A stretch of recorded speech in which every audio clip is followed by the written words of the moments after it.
Hello, everybody. This is Kevin Asani, and you are watching The Progressive Square. Thanks so much for joining us today. We've got a lot of interesting stories to cover. I'm actually doing my show on a Sunday today instead of a Saturday. I had some prior engagements that I couldn't get out of, so I had to push it back a day. But hopefully I can give you guys the same kind of news coverage or news opinion best as I can, as I usually do, and hopefully we'll have a good show. Before we get started, I just want to let you know that if you could please check out my Patreon page, patreon.com, Prog Blacksmith, PROGBLACKSMITH. I'd really appreciate it if you guys could become a patron and contribute to the show. Keep us going as long as possible. So let's get on to the first story here.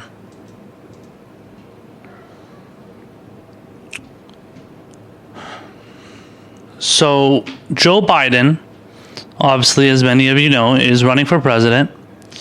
And he did not have a very good week this past week. He got caught up in a little bit of I wouldn't say controversy necessarily. I mean, I think it's a little bit too early to really get involved in controversies right now, but it's a little bit of a pickle, I would say, for him, considering his history of just kind of not being a very good candidate, especially when he ran in 2008, even worse in 1988, I believe it was. So Joe Biden has been criticized for his lack of a specific policy plan on climate change, and it appears that he actually copied his supposed climate change, off of a climate change organization website, like an organization that is kind of tackling the issue of climate change, and it appears that he and his campaign and his team kind of just basically plagiarized what was on their website and made it their own. And considering the history of plagiarizing that Joe Biden has, that's not surprising, because that's something that plagued his 1988 campaign, and he barely even got off to any kind of a decent start back then. What was it? How many years ago was that? Almost more than 30 years ago. He barely got off to even a decent start, and he was already caught for plagiarizing, and he had to drop out. And then 2008, I don't even remember what happened in 2008. He just pretty much just went into the debates, didn't do well, and then he dropped out. And then, I don't know how much percentage it was in the polls. He was like 2 or 3% in the polls, but then he got chosen by Obama as his VP, as everybody knows. And that was pretty much it for Biden. So what happened here is, they plagiarized some global warming or climate change rhetoric and passed it off as their own, and they claim it's a mistake. So that's what the headline says here. It's Joe Biden's climate plan appears to directly copy multiple lines from other organizations. His campaign says it was a mistake. So let's just check this article out here. There's a couple of sub-headlines here. It says Democratic presidential candidate and former Vice President Joe Biden released a climate change proposal on Tuesday. This article is from June 4th. So it was about 5 days ago. Democratic presidential candidate and former Vice President Joe Biden released a climate change proposal on Tuesday. In at least 3 instances, Biden's plan appears to directly copy language from letters and websites from four other climate change advocacy organizations. Biden's 1988 presidential campaign largely failed because of plagiarism accusations after he copied a speech from a UK member of parliament. Wow. So let's check out this article here. It's kind of long. I'm going to see if, just kind of skim through it a little bit. Hopefully, we'll see what happens. See what we can find out. So it says Democratic presidential candidate and former Vice President Joe Biden released on Tuesday a comprehensive proposal to combat global climate change, adding to the mix of candidates who have made rolling back dangerous emissions a central tenet of their campaigns. But multiple sentences in Biden's proposal appear to lift passages from letters and websites for different organizations. The copied sentences are particularly notable because of Biden's past history of plagiarism, which played a major role in tanking his 1988 presidential campaign. The potential plagiarism instances were first flagged by Josh Nelson, the vice president of Credo Mobile, a telecommunications company that also raises money for liberal activist groups and causes. Insider found another instance as well. I guess Insider is another publication. In Biden's plan, the campaign wrote about carbon capture technology. Quote, carbon capture use and storage, CCUS, I guess that's a euphemism for that, is a rapidly growing technology that has the potential to create economic benefits for multiple industries while significantly reducing carbon dioxide emissions. But in a letter that Blue-Green Alliance Executive Director Kim Glass sent to the Senate Committee on Environment and Public Works, the sentence is virtually the exact same. And so here's the sentence from what is this? Is this a sentence from, I guess, that Blue-Green Alliance organization. So this one says carbon capture and sequestration, CCS, is a rapidly growing technology that has potential to create economic benefits for multiple industries while significantly reducing carbon dioxide, CO2 emissions. Yeah, that's pretty much the same. The only difference is that first part where it says carbon capture use and storage, which is what Biden's campaign used, and the other climate change group used, the environmental group used carbon capture and sequestration, and then just added the part about rapidly growing technology that has potential to create economic benefits for multiple industries while significantly reducing carbon dioxide emissions. Says another instance of copied lines appears where the Biden campaign wrote about its goals regarding carbon capture.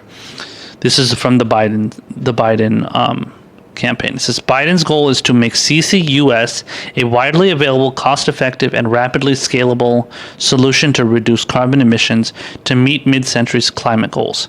That line is almost identical to our work section of the website for the Carbon Capture Coalition Center for Climate and Energy Solutions. They say its goal is to make carbon capture use and storage, CCUS, a widely available, cost-effective, and rapidly scalable solution to reduce carbon emissions to meet mid-century climate goals. A third example appears in a description of water infrastructure. Biden's plan describes U.S. sewage systems. Let's see, it says, so this is again from Biden's campaign. It says the average American sewage pipe is 33 years old, with many pipes dating back 50 or even 100 years. It says the clean water advocacy group American Rivers has on the infrastructure section of its website. As a result, the average American sewage pipe is 33 years old, with many pipes dating back to 50 or even 100 years. So it's pretty much the same. I mean, they only changed a couple of words, but that's plagiarism. As a journalism major, I studied, obviously the kind of the different aspects of journalism and how that can happen, and the different punishments that you receive when you do take part in plagiarism, and that's textbook example. It says the Biden campaign told Insider several citations were inadvertently left out of the final version of the 22-page document. As soon as we were made aware of it, we updated to include the proper citations. Biden's 1988 presidential campaign failed in part because of accusations of plagiarism. In one instance, Biden copied a speech from a UK politician who claimed to have been the first in his family to graduate from college, while the then Delaware senator actually had several relatives who had earned degrees. It says Biden also came under scrutiny for plagiarizing lines from a law journal at Syracuse University. It says, quote, "My intent was not to deceive anyone," Biden wrote upon being disciplined in law school. For if it were, I would not have been so blatant. Okay. So that's the end of the piece. I mean, listen, man, when it comes to people like Biden, I don't know if the guy is just incompetent or if he's just lazy. I think it's probably a combination. And honestly, obviously, because you do have a campaign, you have, you hire people to work for you and stuff. He just, I don't know. I think it's a combination of him being lazy and just hiring people that are just like idiots and people that don't know how to, to run a good campaign. And, for all the issues that very little issues that Bernie Sanders' campaign had as far as like dealing with like sexual harassment accusations and stuff, they still were very, very good overall. There was no situations where it involved plagiarism or where it involved any kind of sneaky behavior or anything. All the centrists and stuff accused Bernie Sanders of what was it, stealing information from the DNC or something. But then in reality, they actually reported the person that was stealing information from the DNC. But they acted like, oh my God, Bernie Sanders is behind all of this. So, yeah. So, I mean, just as a comparison, if you look at Bernie Sanders' campaign, his is a hell of a lot better. And he's only ran one, and this is his second presidential campaign. Joe Biden has run 3 times. I think maybe even 4 times. So he ran in 1988, he ran in 2008, and now he's running in 2020. I think he ran in 1984, I want to say, but I'm not sure. I haven't seen anything about it, but that's what I've heard. People have said it, and I haven't really looked into it, but I'll take their word for it. Either way, though, 3 or 4 times of running, and you're still fucking absolutely incompetent in what you're doing. I mean, that's sad. Like, you can't even keep track of that stuff. Like, that's crazy. Like, how could you not be on top of that? But again, it's not, you're hiring people that are not able to do their jobs. You obviously are not able to do your job as far as being a decent politician. So you just fuck up and then you expect to get away with it, and you assume people are not going to, you accept people are not going to call you out. But yeah, so like, people like Biden, when it comes to people like Biden, they just hope like they're not going to get caught for their stuff, for their corrupt stuff that they do. And a lot of times when they do, obviously they just explain it away. I think the campaign said they said it was a mistake and then we changed it right away, but still, you still did it and you still got caught for it. And when you have a history of a candidate doing something, there's no reason that they can't do it again. It's just like a cheater. Once a cheater, always a cheater. Once you get caught one time, there's no reason that you shouldn't, be accused of doing that again. Of course, if there is, evidence of them doing it again. And in this case, if you have it, like you have a history of it, and then there's like kind of some indication of it happening, it's not. I mean, you wouldn't be stupid to think that, wow, yeah, that's a little bit fishy. A little bit of a fishy business going on. So. Yeah, but, Biden is just one of those people that I just don't think he has any core beliefs. And we're going to get to a story, in a second talking about his, views on abortion and stuff and how he's flipped on that. But, that's another issue. That's another issue that he hasn't been consistent on. And he's been called out for it. And then, he still has the nerve to go out there and say, I'm the most progressive something, and, nobody can stand up to my progressive ideals and my progressive policies and my history of being a progressive. I mean, listen, and I've been having this conversation with multiple people. For some reason, it keeps coming up. But I think it's largely due to the rise of Biden, due to the rise of, Elizabeth Warren and stuff. But that label progressive has been hijacked badly.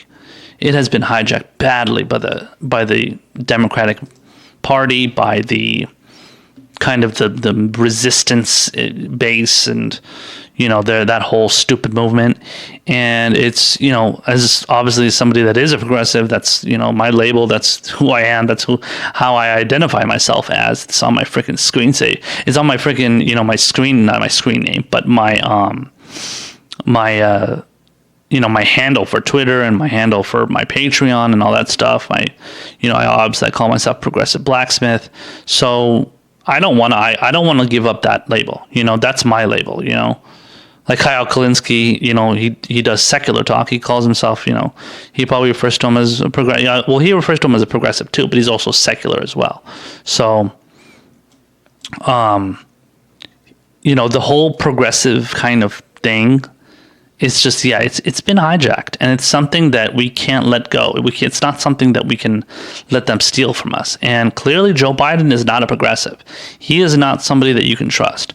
So whatever, he can call himself a progressive. Elizabeth Warren can call herself a progressive, even though she's super pro-capitalist, and she's voted for Trump's endless wars, expanding of, his military budget and stuff.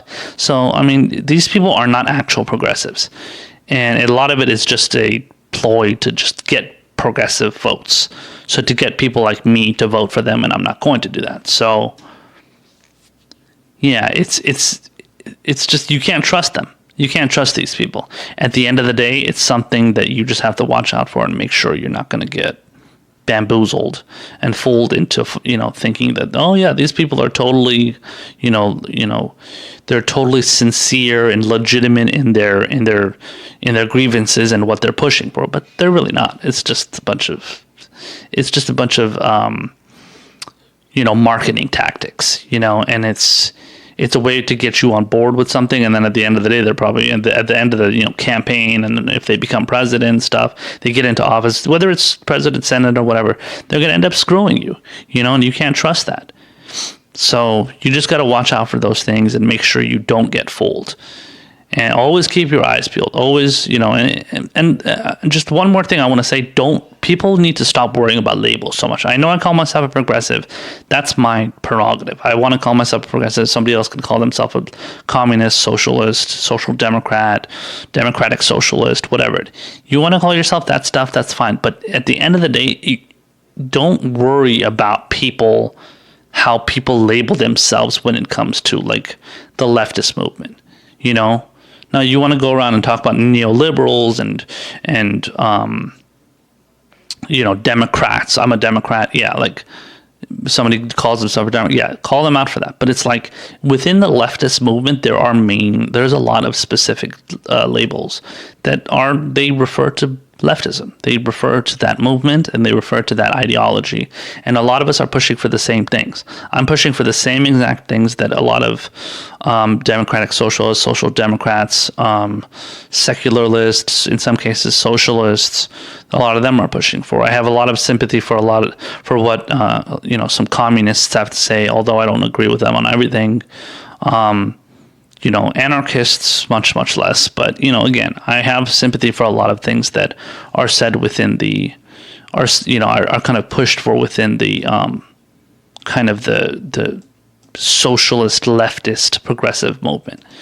And, yeah, so, but at the end of the day, just don't worry about all those labels. Those labels, they just mean, that's just how people like to identify themselves. But at the end of the day, you have to worry about the policy.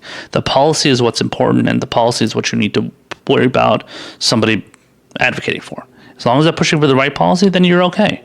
Then it doesn't really matter what they call themselves, So always, that's just my advice. You can take it, and maybe you don't have to take it. But that's just the advice that I would give somebody if they were worried about somebody calling themselves a progressive, even though that's the same thing that, Joe Biden calls himself, or Hillary Clinton, God forbid, calls herself. I don't like it, but that's what they do. But that's only because they want to appeal to progressives who are actual progressives.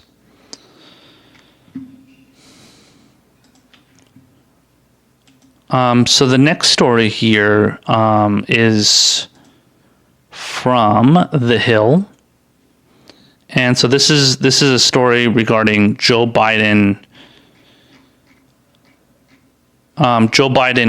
Reversing his stance on his support for the Hyde Amendment, and Joe Biden, again, like I said in the last segment, he is not somebody that can be trusted when it comes to advocating for actual progressive leftist policies, because he's not a progressive and he's not a leftist. and he loves to sell out to conservatives. He's got tons of conservative friends. Not that long ago, he was shown praising Dick Cheney. Oh, I'm good friends with Dick Cheney. You know, I get along with him. Dude, if you're getting along with the fucking war criminal, I know there's a lot of war criminals out there. Like, even Barack Obama's a war criminal, right? He's, declared wars, unconstitutional wars. He's, killed, American citizens with drone strikes and stuff. So, but I'm just saying, in regard to, like, Dick Cheney, who was the worst of the worst when it comes to war criminals, like, if you're liking that guy and he's a Republican and you call yourself a Democrat, then you're not, there's no way I can trust your judgment. Like, your judgment is shot, So, but that's getting off on a little bit of a tangent. What I was going to say, however, is that when it comes to, just the general positions of Joe Biden, he's not somebody that can be trusted. And this is a perfect example of that, because he just conveniently switched his stance on the Hyde Amendment, which, by the way, refers to federal funding of abortions. So the Hyde Amendment, it doesn't allow federal funding of abortions. Before the Hyde Amendment, the government was able to pay for so basically the taxpayers were able to pay for abortions that were conducted. So and there's a big discussion that has come about where they've said with the Hyde Amendment existing, it affects a lot of women of color. So women of color are unable to get abortions because they have to pay out of pocket, essentially, unless they go to like a free clinic or maybe even to, I think, Planned Parenthood. I'm not sure exactly how Planned Parenthood does their when they allow women to get an abortion, but the Hyde Amendment prevents the government taxpayers to pay for that.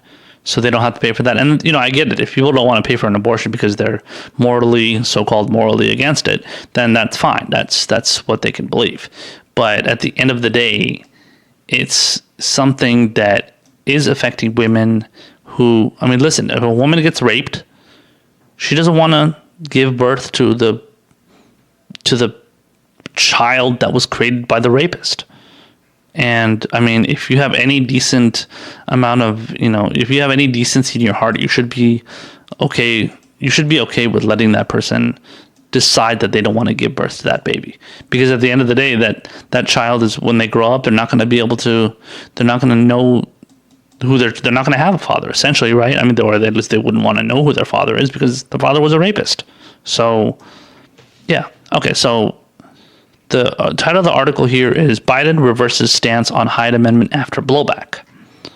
Democratic presidential hopeful former Vice President Joe Biden said Thursday he no longer supports the Hyde Amendment, just one day after reaffirming his decades-long support for the ban on federal funding for abortions. Quote, "If I believe healthcare is a right, as I do, I can no longer support an amendment that makes the right dependent on someone's zip code," he said at a Democratic National Committee gala in Atlanta. Biden cited abortion restrictions recently passed by Republican governors for his change in position. "I can't justify leaving millions of women without the access to care they need and the ability to exercise their constitutionally protected right," he said. So let's just pause there for a second. I just want to point out, it's very interesting that he, and the articles just said it, he decided to change his position on abortion in regard to the Hyde Amendment because of restrictive laws that have been passed in several states. I think the main one was Alabama, and then I think they did one in Missouri, I think, and then somewhere else. And yeah, so it's very interesting that all of a sudden you decide to change your position on the Hyde Amendment because you're seeing how bad these certain policies that are being pushed by Republican, and one state with a Democratic governor. It was Louisiana. Yeah, no, I'm sorry, Louisiana was the other one, I think. I think Missouri was on their list too. But the two main ones, because those ones got the most attention in the media, the first one was Alabama, which was a woman, a female governor, older woman. I forgot what her name was. Yeah, I don't know. I forgot her name. But anyway, some older woman, and the most restrictive abortion policy apparently to date ever. And then Louisiana followed suit apparently. And that's a Democratic governor in Louisiana. And I mean, I guess there are still a lot of right-wing Democrats in Louisiana. I mean, I can't even think of a Democrat in Louisiana. Well, maybe if it's an African American Democrat, maybe. But I can't think of any other white Democrats that are in Louisiana right now as far as members of Congress. Maybe there's lower branches of government for sure. That could be, but I mean, obviously those are the ones that I'm sure those are the ones that got involved in the passing of the one in Louisiana. But it's very convenient for Joe Biden to all of a sudden change his position because other states are certain states are wanting to, are pushing these anti-abortion stances and then passing the laws. Why couldn't you do that before? So why couldn't you make that decision before those laws were passed or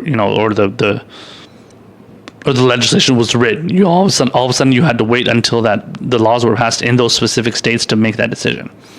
Yeah, typical convenient and opportunistic position taken by Joe Biden. So let me continue here. It says the presidential frontrunner added that he makes, quote, no apologies for his previous support for the Hyde Amendment. Oh, thanks a lot, prick.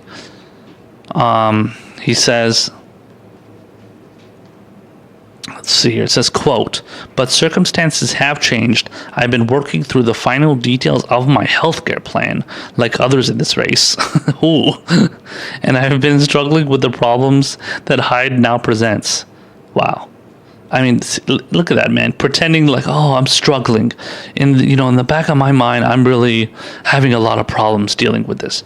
Like, you're just now dealing with this into 2019, almost halfway through 2019. All of a sudden, you've realized how bad it is. You know how long people have been talking about the issue of abortion?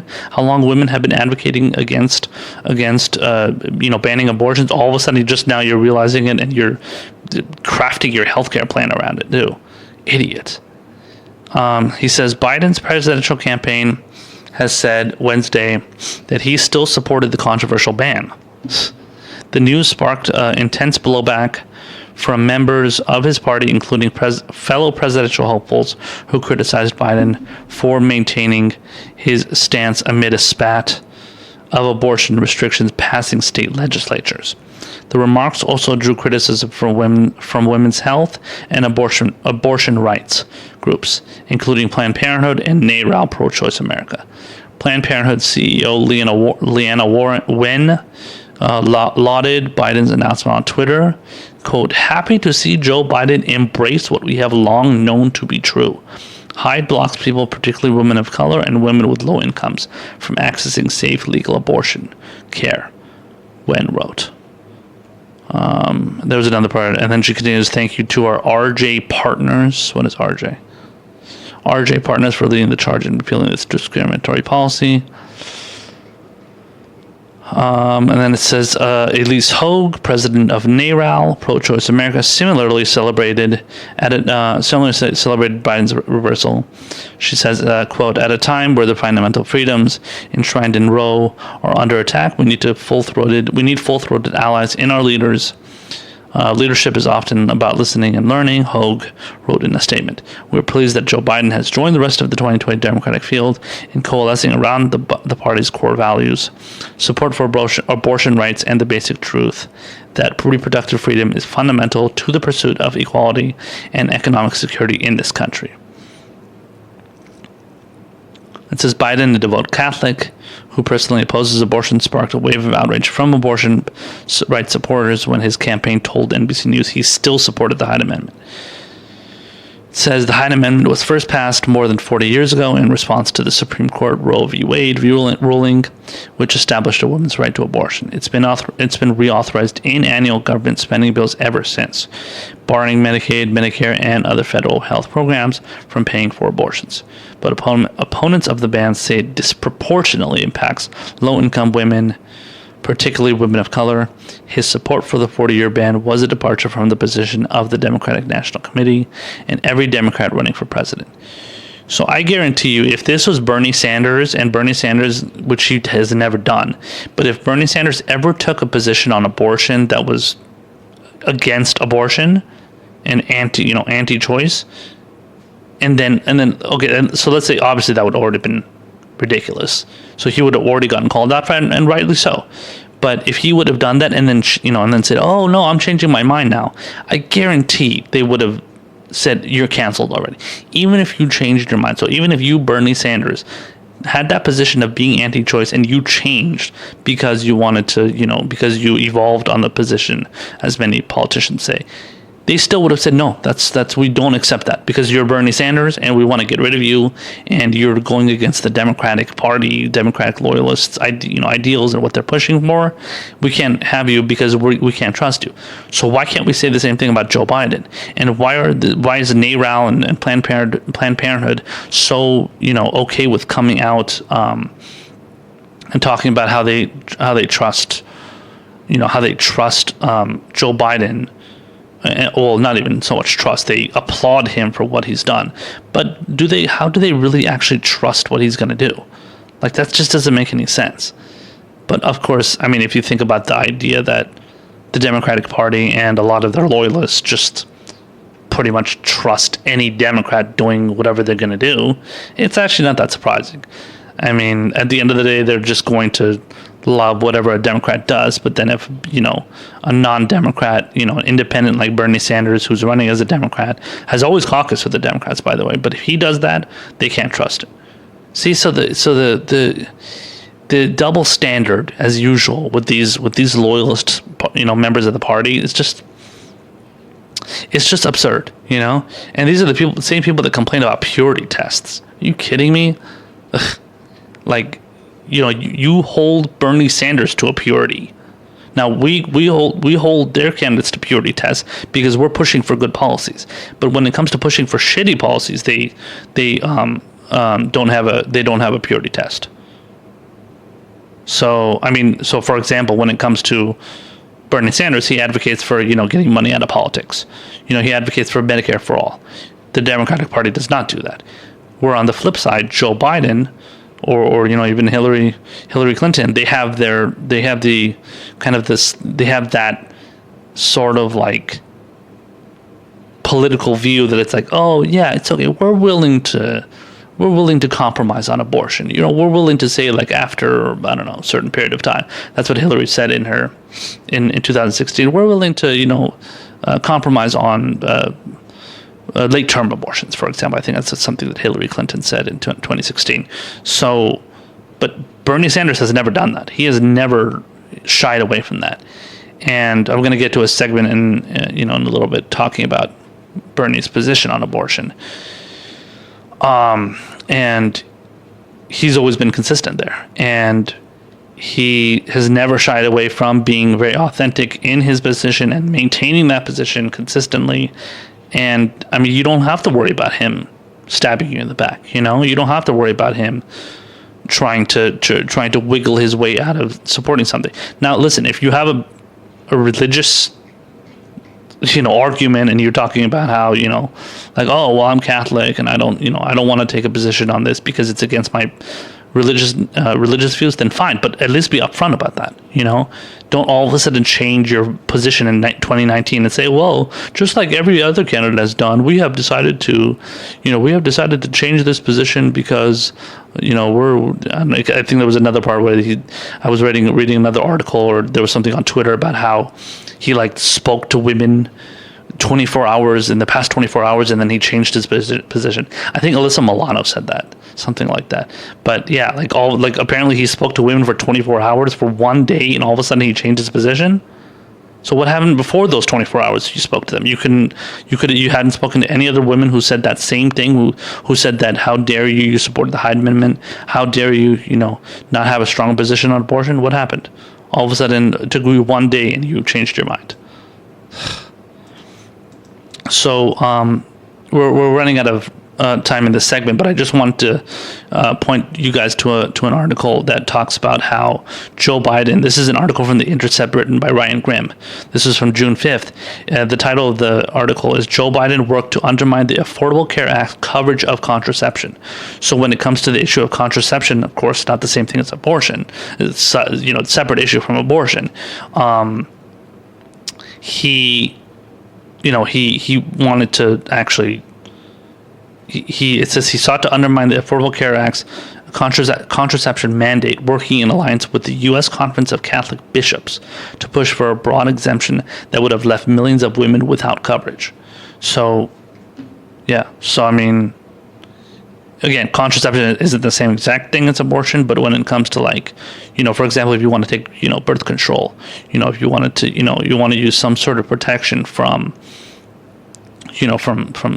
obviously you're going to, have sex, you're going to have some sort of sexual relationship with somebody, you want to use contraception. That's perfectly fine. It's perfectly understandable, whether it's a condom, whether it's a birth control, whatever it is, it's understandable to want to do that, and he needs to get called out for that. And I don't know if they called him out for this, but I mean, yeah, no, I'm sure they did. It would be surprising if they didn't. But I mean, it seems like let's see, he tried to undermine the Affordable Care. So this was when he was vice president. So obviously Biden tried to do this when he was vice president. So it was like a lot of backroom negotiations, obviously. So it wasn't like he was going out and like giving. It's not like he was going out and giving like speeches and saying like, "Oh, this is what I believe, and this is this is the position that I'm taking because I'm Catholic." This was something that he was doing behind closed doors, and he was undermining President Obama's legislation. And it's amazing too, because a lot of people call out Bernie Sanders for you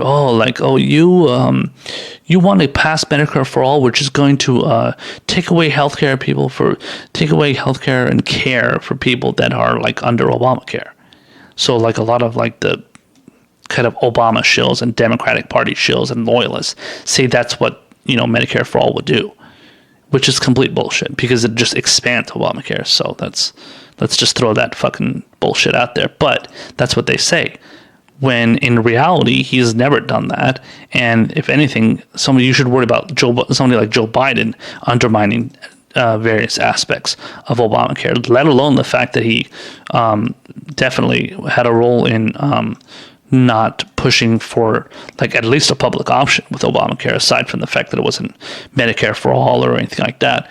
I guarantee when Obama had the chance to at least get a public option for Obamacare, he definitely didn't try and maintain that, because him and Obama kept wanting to sell out to Republicans and kept wanting to push for the policy that would appease the Republicans so they can vote for Obamacare, even though nobody in Congress voted for it, nobody in the Senate voted for it. It was all Democratic votes. So Joe Biden is just he's so incompetent. He's such an incompetent and such a sloppy politician. He just doesn't know what he's doing. And everything to him is just about selling out and evolving and compromising. And it's bullshit. Don't ever take that shit seriously.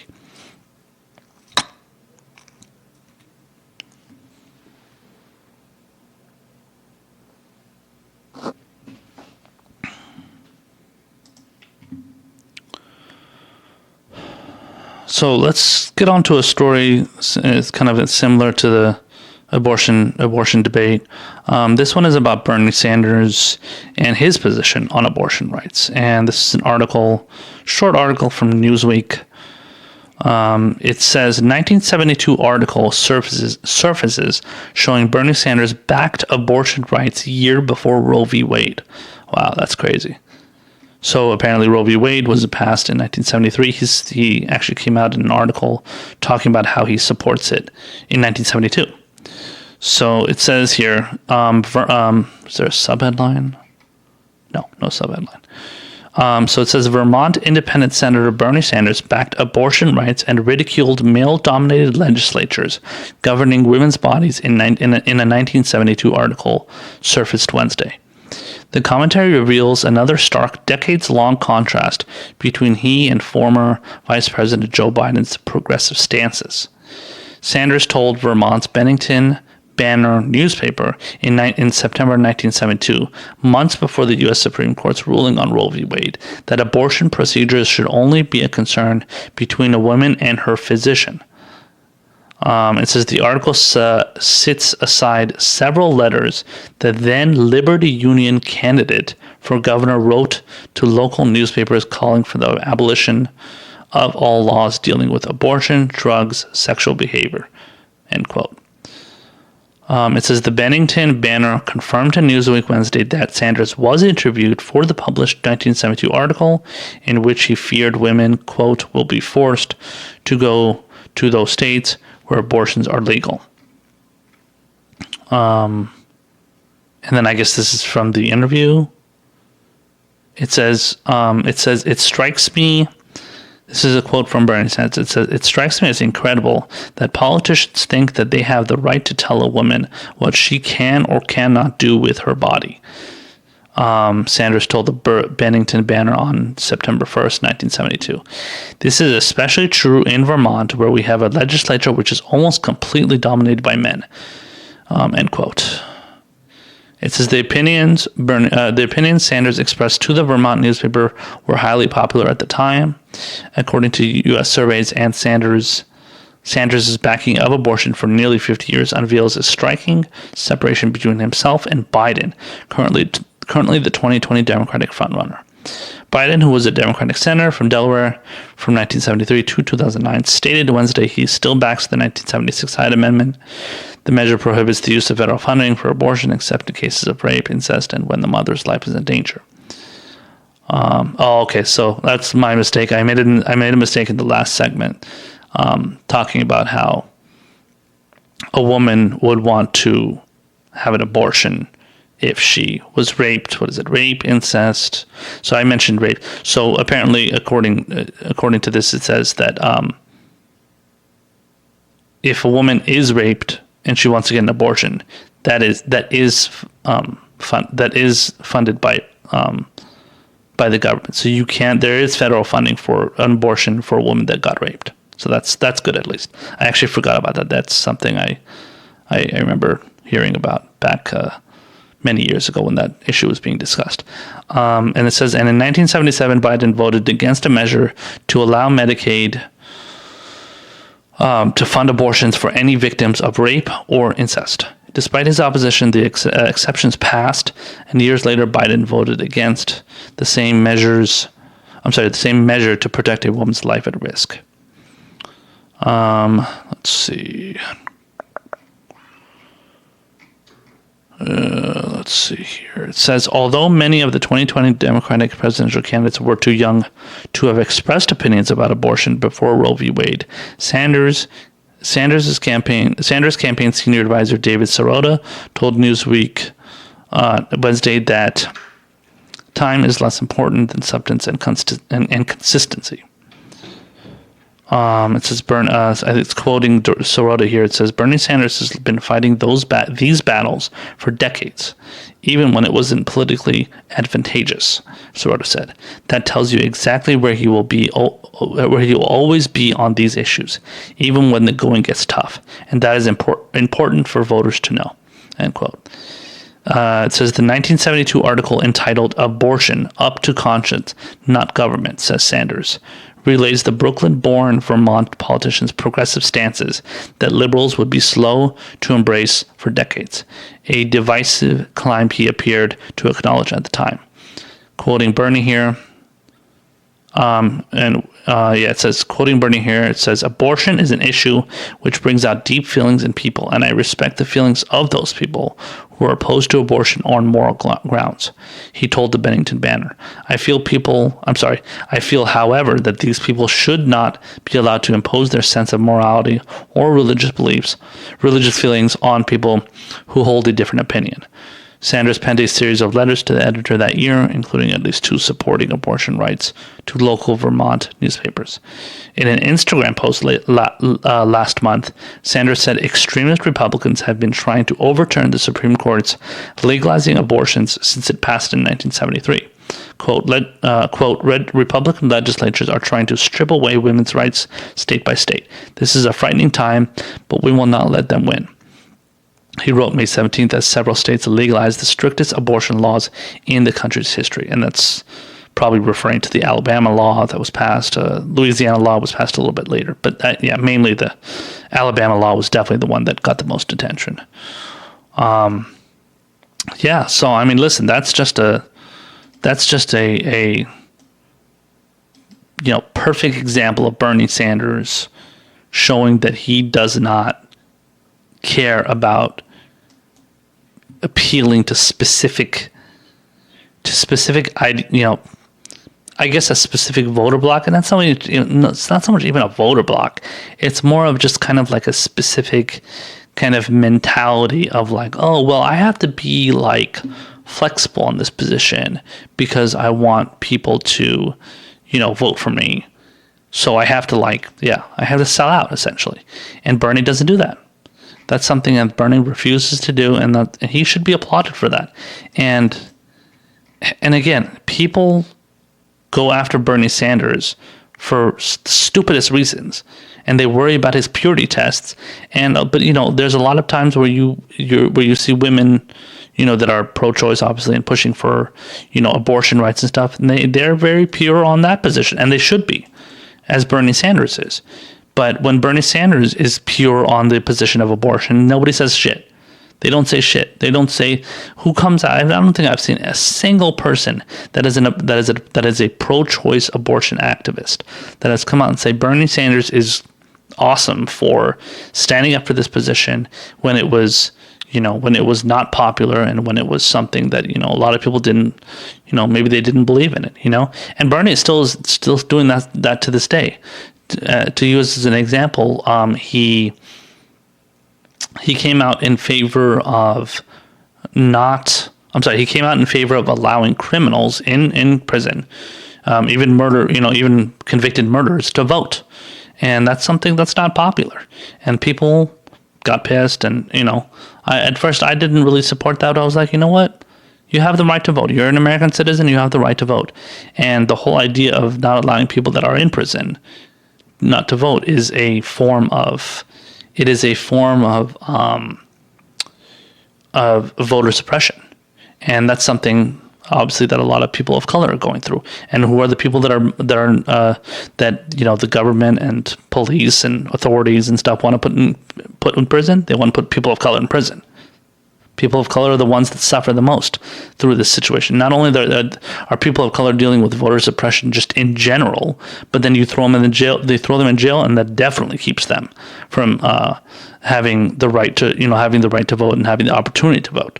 So they just want to do everything to get that opportunity away from people. So, but when it comes to abortion, like I said in the last segment, not allowing the Hyde Amendment to exist. Not allowing the Hyde Amendment to, the Hyde Amendment basically being intact as it is right now, it affects women of color. And it affects those women and also low income, just general low income women, from being able to get abortions and from being able to probably do a lot of things, I'm sure. But abortion is the main one when it comes to, kind of like reproductive rights and everything.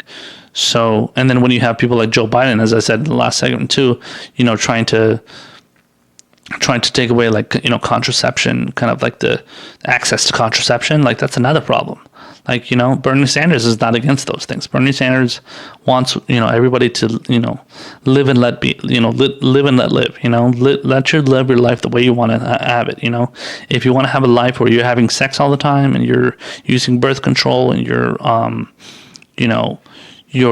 let's say if you want to get an abortion because, I don't know, you want to get an abortion, that's your right, But obviously you got to deal with all these right-wing assholes and extremists who are talking about how, talking about babies' rights and shit.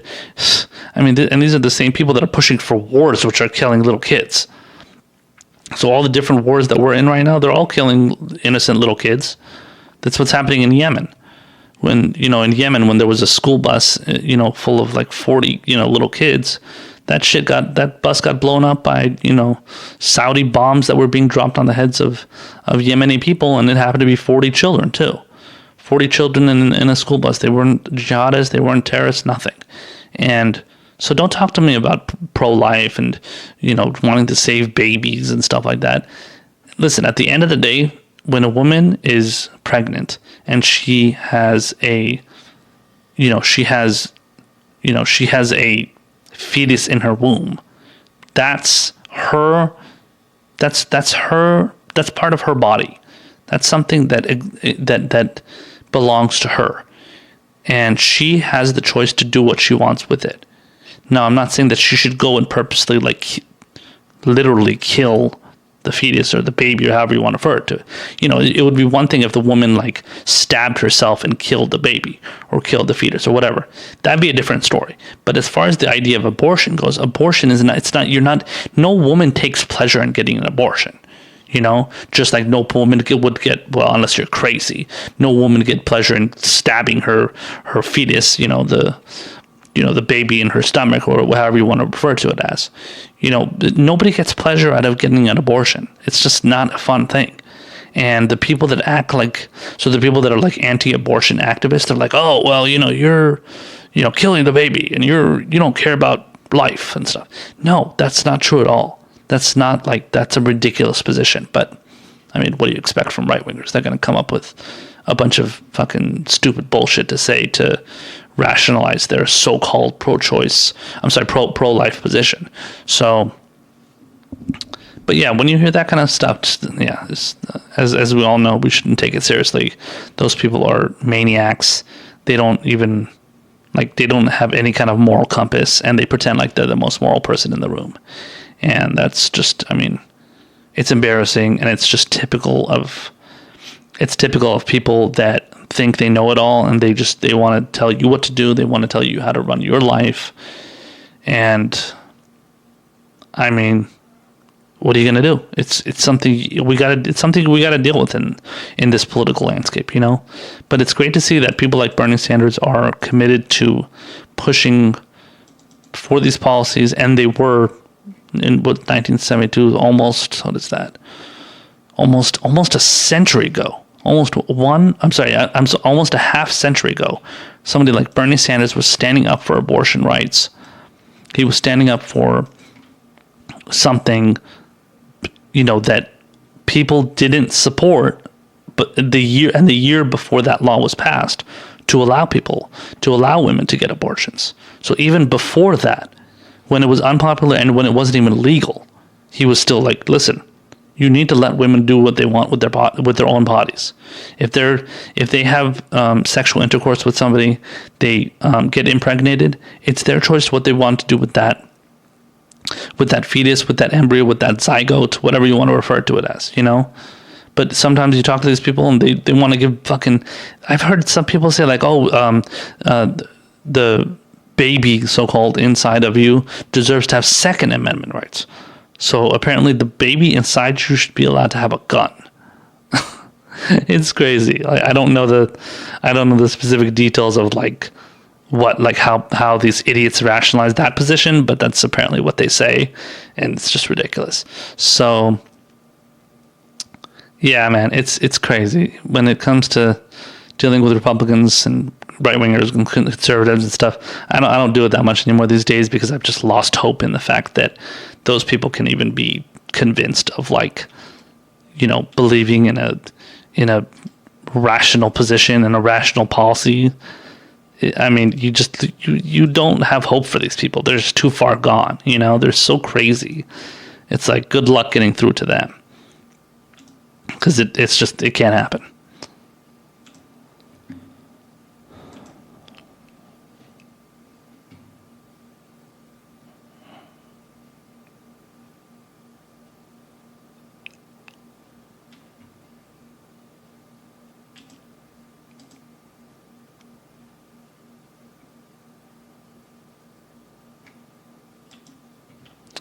Okay, so the next thing I want to talk about here is also a Bernie Sanders related story.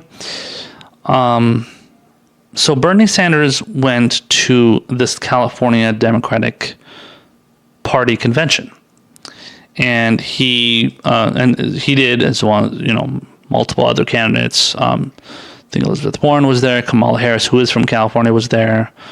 Joe Biden, obviously didn't show up. Not surprising, because they're keeping him out of the as we discussed in the prior episode, they're keeping Joe Biden out of the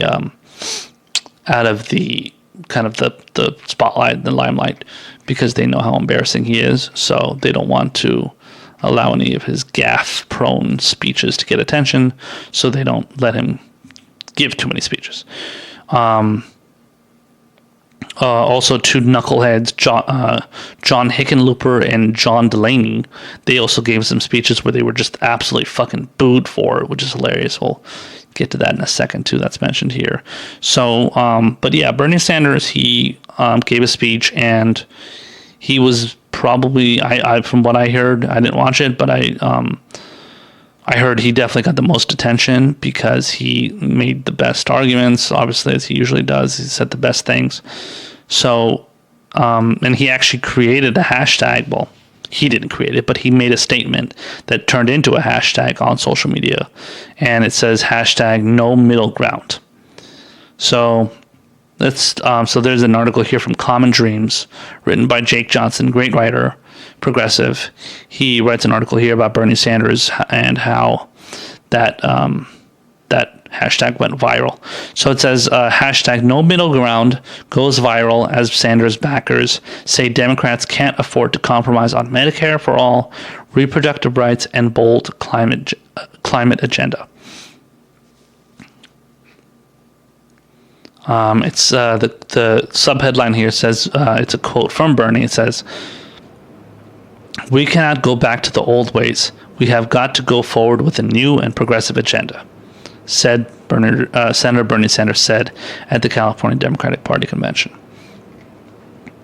So let's read the rest here. So it says, inspired by Senator Bernie Sanders' speech at the California Democratic Party convention in California, in which the 2020 contender took a thinly veiled shot at the fellow White House hopeful Joe Biden's centrist policy approach, progressives made the Twitter hashtag no middle ground go viral on Sunday in an effort to make clear that there can be no compromises when it comes to confronting the global climate crisis, providing healthcare to all as a right, and battling inequality. Quote, "We have got to make it clear that when the future of the planet is at stake, there is no middle ground," Sanders said in a clear reference to Biden's reported middle-of-the-road climate agenda. "We will take on the fossil fuel industry and transform our energy system. When it comes to healthcare, there is no middle ground." Sanders continued, "When it comes to abortion, there is no middle ground. When it comes to mass shootings and the fact that 40,000 people were killed last year with guns, no middle ground." And then I guess there's a speech here. I think it's a 2 or 3 minute clip. So this is Bernie Sanders, part of his speech. Check it out. "We have got to make it clear that when the future of the planet is at stake, there is no middle ground. We will take on the fossil fuel industry and transform our energy system. We have got to make it clear that when this country drifts toward oligarchy, there is no middle ground. Large, profitable corporations like Amazon will pay their fair share of taxes. When it comes to health care, there is no middle ground. Health care is a human right, not a privilege. And we will guarantee health care to all of our people through a Medicare for all single-payer system.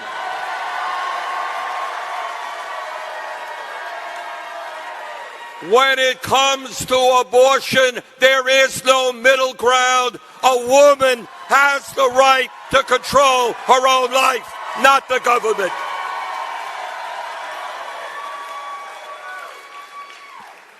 When it comes to prescription drugs, no middle ground. We're going to take on the pharmaceutical industry, cut prescription drug prices in half. And when it comes to mass shootings And the fact that 40,000 people were killed last year with guns, no middle ground. We will take on the NRA. And when it comes to criminal justice reform and immigration reform, no middle ground. We will take on the prison industrial complex. We will take on racism at the border. And when it comes to foreign policy, no middle ground. We will finally put an end to a bloated military budget and end endless wars.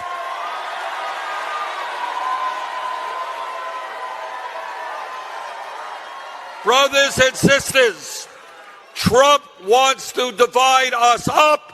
We will stand together. Black and white and Latino, Native American, Asian American. We will stand together and create the nation that we know we will become.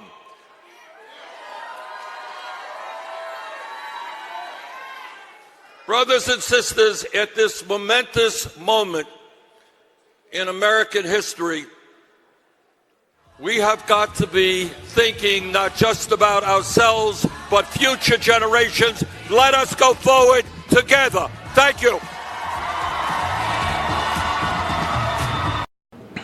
So, great speech there from Bernie. As usual, getting the attention of the crowd there. You know, and it's, you know, the great thing with Bernie is that he doesn't need to land like stupid punchlines. Like a lot of these politicians, when they talk, they act like comedians. They like to go out there and they like to throw out some stupid line and be like, oh, okay, I want to get they want to get an applause, you know. And when Bernie does that, he doesn't. I mean, he just says what he says. So he's just says how he feels. He says what he, in this case, he's saying, we're going to stand up to this, stand up to this whatever organization. We're going to stand up to these politicians. We're going to stand up for, against the oligarchy. Do all that stuff. So, yeah, but he's not like that. He's not like a lot of these politicians. I just saw a tweet somebody posted about how Hillary Clinton, or what Hillary Clinton was saying back in 2016, Joe Biden is saying right now, where they're talking about, oh, nobody can, reach my progressive voting record and history, something along those lines. So, but they were repeating the same exact thing. So nobody takes I take a backseat to nobody on progressive ideals, some shit like that, and Joe Biden saying the same exact line as Hillary Clinton said in 2016. Even though the funny thing is, Hillary Clinton said that in one speech, and then another speech she says, yeah, sometimes I'm called centrist, and that's okay. I accept that. I take that as a compliment. Again, I'm paraphrasing, something along those lines. And it was and I guarantee you there's a line like that. I guarantee there's somewhere a video of somewhere of Biden saying that same exact thing. I wouldn't be surprised. Because that's the thing. These people, they don't have rock solid ideals when it comes to their policy positions, their proposals. Everything is just based on where where is the wind blowing. They go, okay, let me see where the wind is blowing, and then I'm going to go that way, or I'll go that way, I'll go that way, I'll go that. They don't care. They just want to go the way the political winds are blowing, and as long as that's going to help them get elected, that's all they care about. And that's how, I would say certainly majority, I would say 90% of members of Congress are, for sure. It's a little bit harder when you're president because you're getting a lot more attention. But when you're running for Congress, you're obviously getting voted by the people in your district, you're voting for Senate, you're being voted by the people in your state. So it's a little bit of a different situation with those ones. So you can fool a lot more people a lot easier. But when it comes to people all over the country, people are different. There's all kinds of people you have to convince. So, But yeah, but listen, man, Bernie cares about the policies. He cares about being committed to the specific details of the policies that are right and that are good for the country for the most part. And he sticks to that, and he makes no apologies of that. So that's why when he says no middle ground, that's what he means. He's like, fuck that, man. I'm not going to go middle. Why would I want to go middle ground? Why would I want to do anything that's going to be in the middle of the road, just like Barack Obama and Joe Biden and all these other people want? And to some extent, Elizabeth Warren wanted, Hillary Clinton wanted. Why would I do that? That's exactly what gets Donald Trump elected, because Donald Trump thrives on the fact that he not only is he a fake populist, but he pushes for whatever he believes in, and he goes hardcore. He goes, balls to the wall. He says, I'm going to be hard on immigrants. I'm going to, no immigrants come into this country. I'm going to build a wall. I'm going to, I'm going to be tough on those terrorists. I'm going to be, Muslim ban, all that stuff, lower taxes, lower the estate tax, all that shit. Like the positions that Trump takes and the most right wingers take, they're strong and they stick to it. Whereas Democrats, they have to constantly capitulate and have to, appease the other side and make sure they get their votes. And that's all they really care about. And a lot of that is because of the greedy, rich ass donors that they have that tell them to do that too. So continue on with the rest of the articles here. It says the Vermont senator's remarks inspired a flood of tweets from his supporters and other progressives who expressed enthusiastic agreement with Sanders' call for an uncompromising approach to the most pressing crises facing the United States and the planet. Here's a tweet from Josh Fox. It says, middle ground on fracking, water still poison. Middle ground on healthcare, people still dying. Middle ground on climate, people still becomes uninhabitable. Planet still becomes uninhabitable. Dems for all these things and more. There's no middle ground. Thankfully, though, there is Bernie. Feel the burn. Yeah, hashtag feel the burn. Josh Orton, which I believe is somebody that works for Bernie's campaign, if I remember correctly. Yeah, senior advisor and policy director for Bernie Sanders. He says stopping a war with Iran, no middle ground. Yeah, please. Thank God. Thank God people are saying that. Brianna Blewett. Not sure who that is. Who's that? Oh, she's a communications director, I believe, for Bernie, or works in the communications for Bernie. She says abortion is healthcare. Healthcare is a human right. Hashtag no middle ground. Quote tweeting Bernie Sanders is one of his tweets. This is for the Youth for Environmental Change. There's hashtag no middle ground with the environment and climate action. Either we save 1 million species from destruction and avoid 160 trillion in environmental costs, or we don't.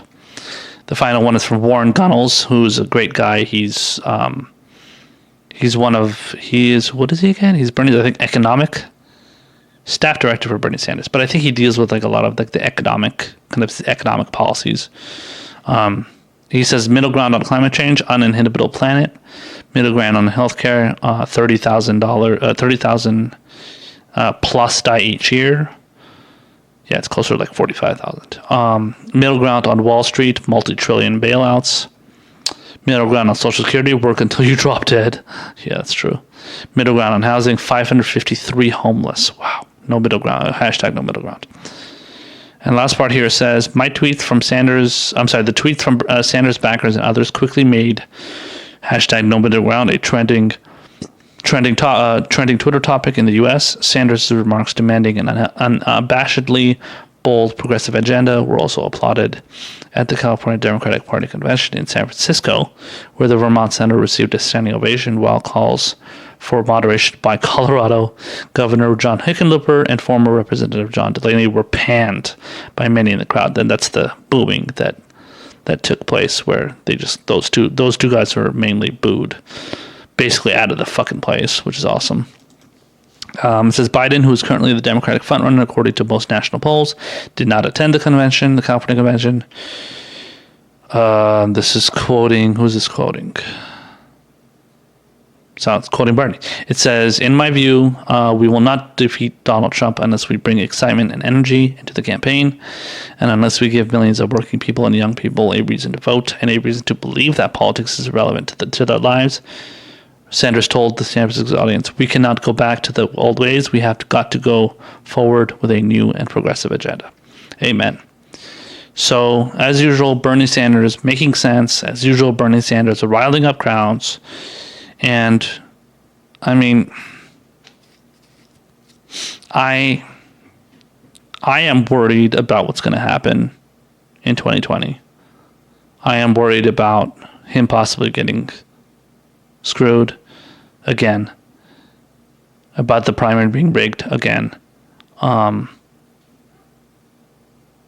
But we have to also make sure, as Bernie Sanders, as supporters of Bernie Sanders, to make sure to keep his feet to the fire, hold his feet to the fire, make sure he does not capitulate on any of these policies.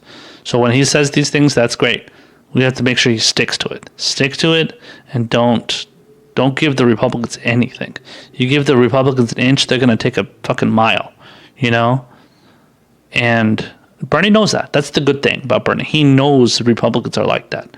So luckily, it's not something like we have to worry about with Bernie, but you have to always maintain some form of, or some level of, I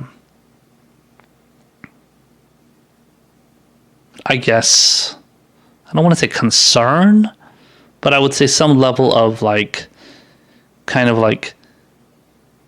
worry. Yeah, I guess you could say concern. I can't really think of a better word, but concern in the sense that you have to make sure that they don't take those positions that they shouldn't honestly be taking.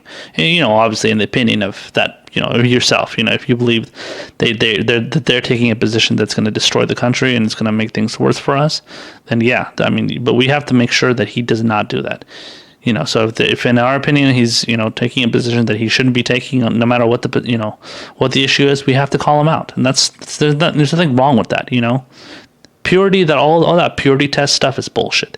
Don't take the bait on the people that demand that you don't have. That you shouldn't have a purity test, because if you don't have a purity test, this is something Kyle Kulinski from Secular Talk always says.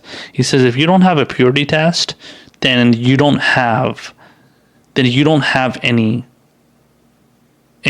core beliefs. You don't have any principled positions. Because if you don't have that sense of purity, then you can't.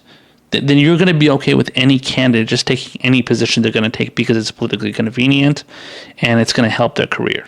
And if that's the case, then what's the point of even supporting a politician that's going to be pushing for a certain thing? Then using that logic, you're just going to support anybody that is going to push for any kind of idea, as long as they're, as usual from these people, as long as they're a Democrat, and we can't have that.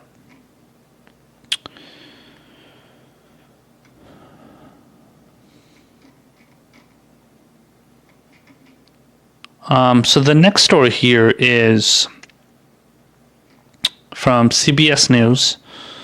This is an article about Nancy Pelosi going after Facebook for not removing a doctored video of her that makes her look drunk or impaired.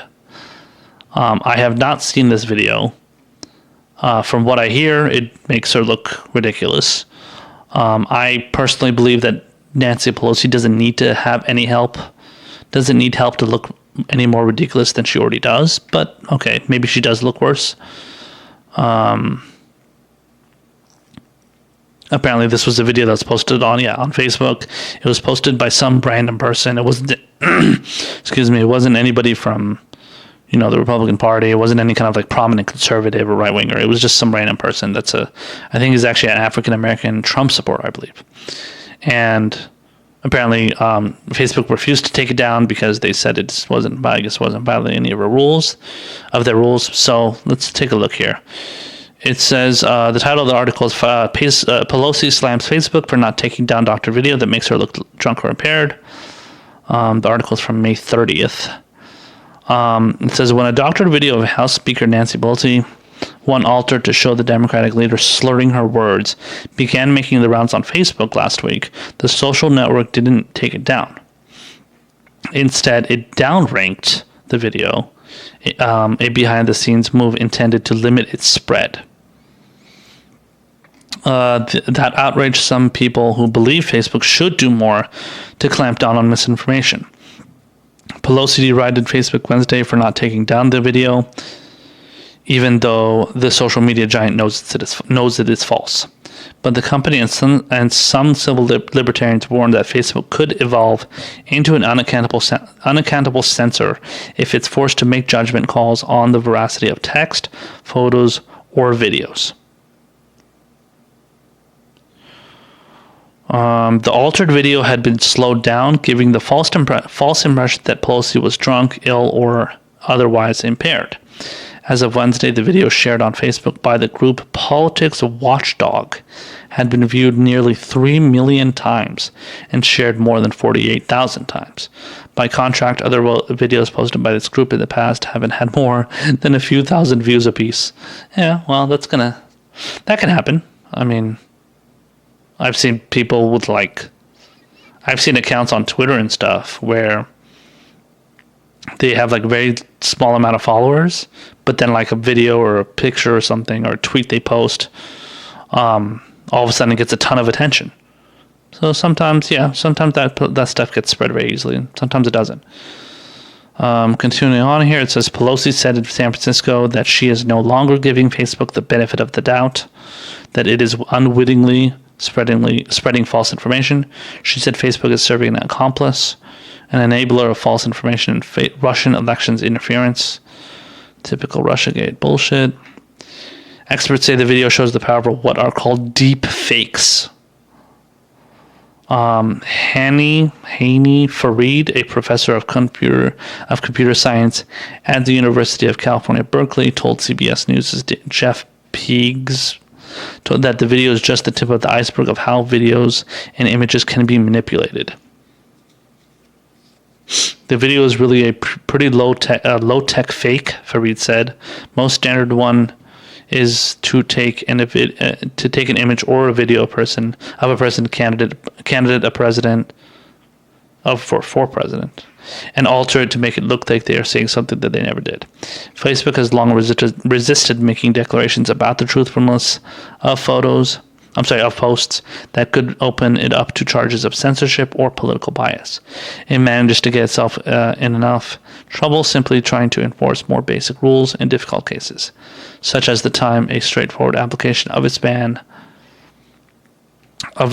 on nudity led it to remove an iconic Vietnam War photo of a naked girl fleeing up a napalm attack. I remember that. Yeah, that's a famous picture, actually. Yeah, it's a little kid. It's not even like a woman. It sounds like a grown woman, too. It backed down after criticism from the Prime Minister of Norway, among others.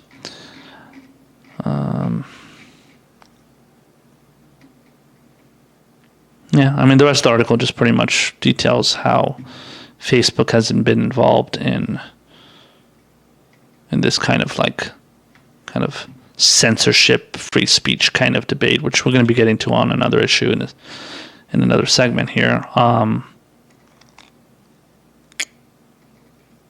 It also mentions how right-wingers are saying that Facebook is biased against. So conservatives think Facebook is biased against them,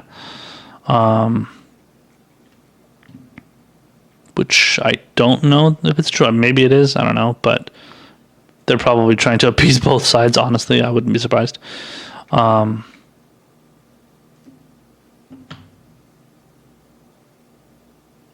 It says Twitter has not removed the Pelosi video and declined comment on its handling of it, but YouTube yanked it down. Okay, pointing to community guidelines that prohibit spam, deceptive practices, and scams. So Facebook and Google, which is owned by YouTube, YouTube is owned by Google. So Google decided to remove it. Google slash YouTube decided to remove it. Facebook, which is not owned by another company, they decided not to remove it. So that's an interesting juxtaposition there. It says Facebook has a similar policy that prohibits the use of, quote, misleading and inaccurate information. None of these companies explicitly prohibit false news, although Facebook notes that it has significantly reduced the distribution of such posts. by pushing them in lower news feeds. Yeah, I wouldn't be surprised if YouTube does it. I know Twitter does that with like some tweets.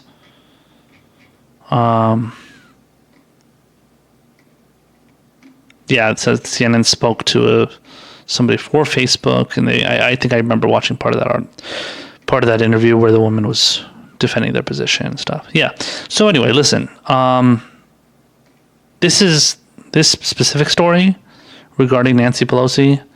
This is a situation where Pelosi's ego, which is a ridiculously big ego, is getting in the way of her, or is affecting her,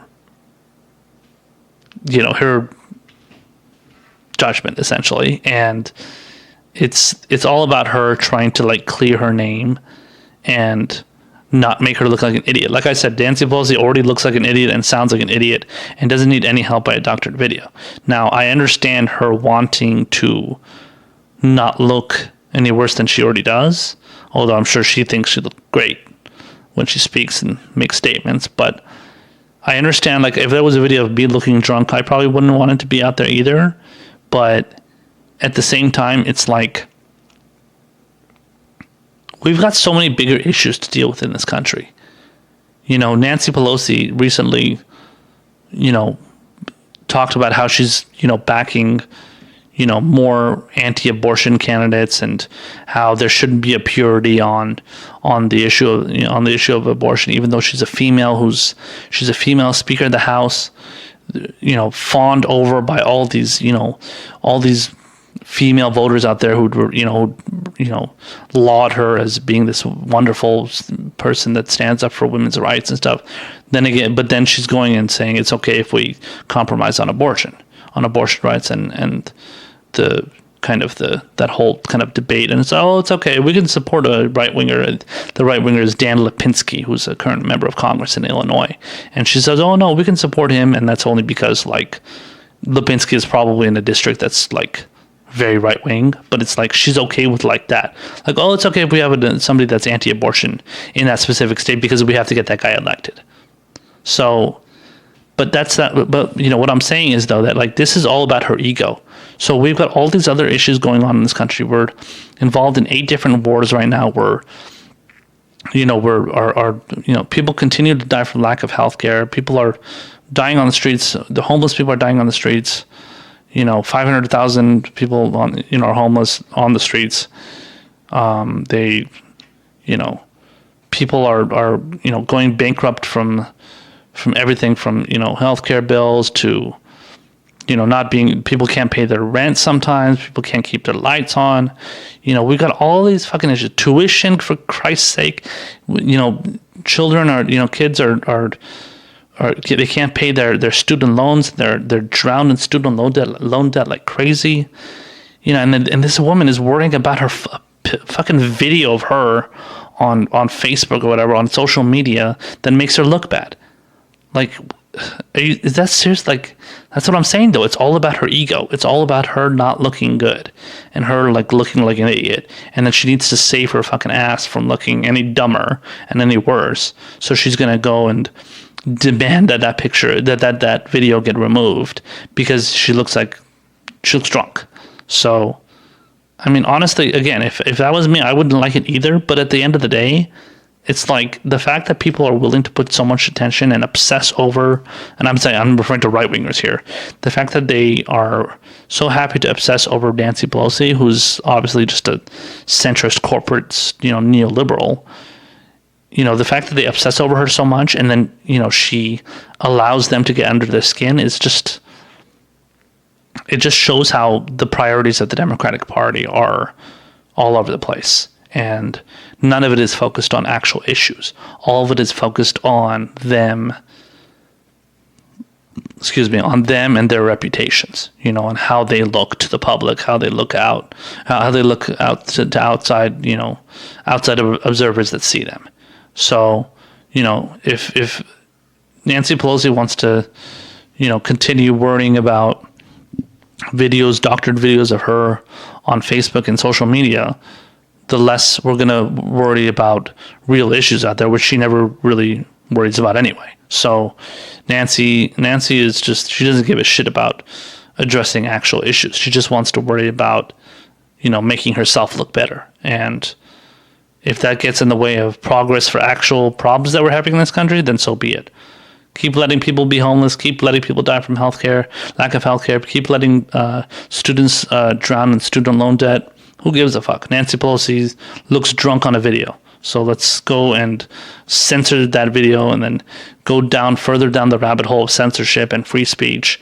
And yeah, so that's clearly such a big issue right now that, there's so many doctored videos out there of Nancy Pelosi doing shit. And if we don't get rid of that, our country's gonna be taken over by the Russians. Using that stupid fucking Russiagate bullshit. Ugh. So yeah, man, I don't know.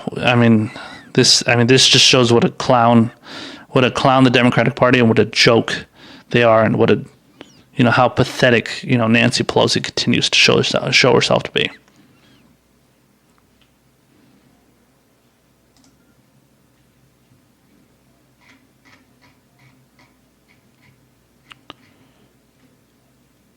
So the next issue we're going to get to here is pertaining to free speech, piggybacking a little bit on what I was just talking about regarding Nancy Pelosi, but this is a deeper dive into the issue for sure.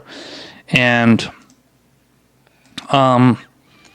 we've got a couple of articles here. So I just wanted to get to a little bit of the backstory quickly, just let you guys know what has been going on and what has kind of led to what's covered in these specific two articles that I'm going to read for you guys.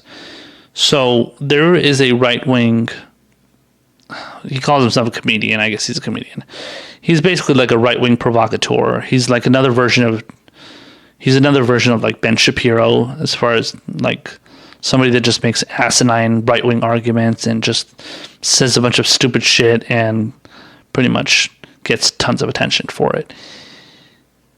And his name is Steven Crowder. So Steven Crowder is he recently, or not even recently, I think over a period of time, he released he did a bunch of segments, or did a bunch of things for his, I don't know, he has a show called Louder with Crowder, I think it's on YouTube as well. He went after this guy. His name is Carlos Maza, and he is a gay Latino.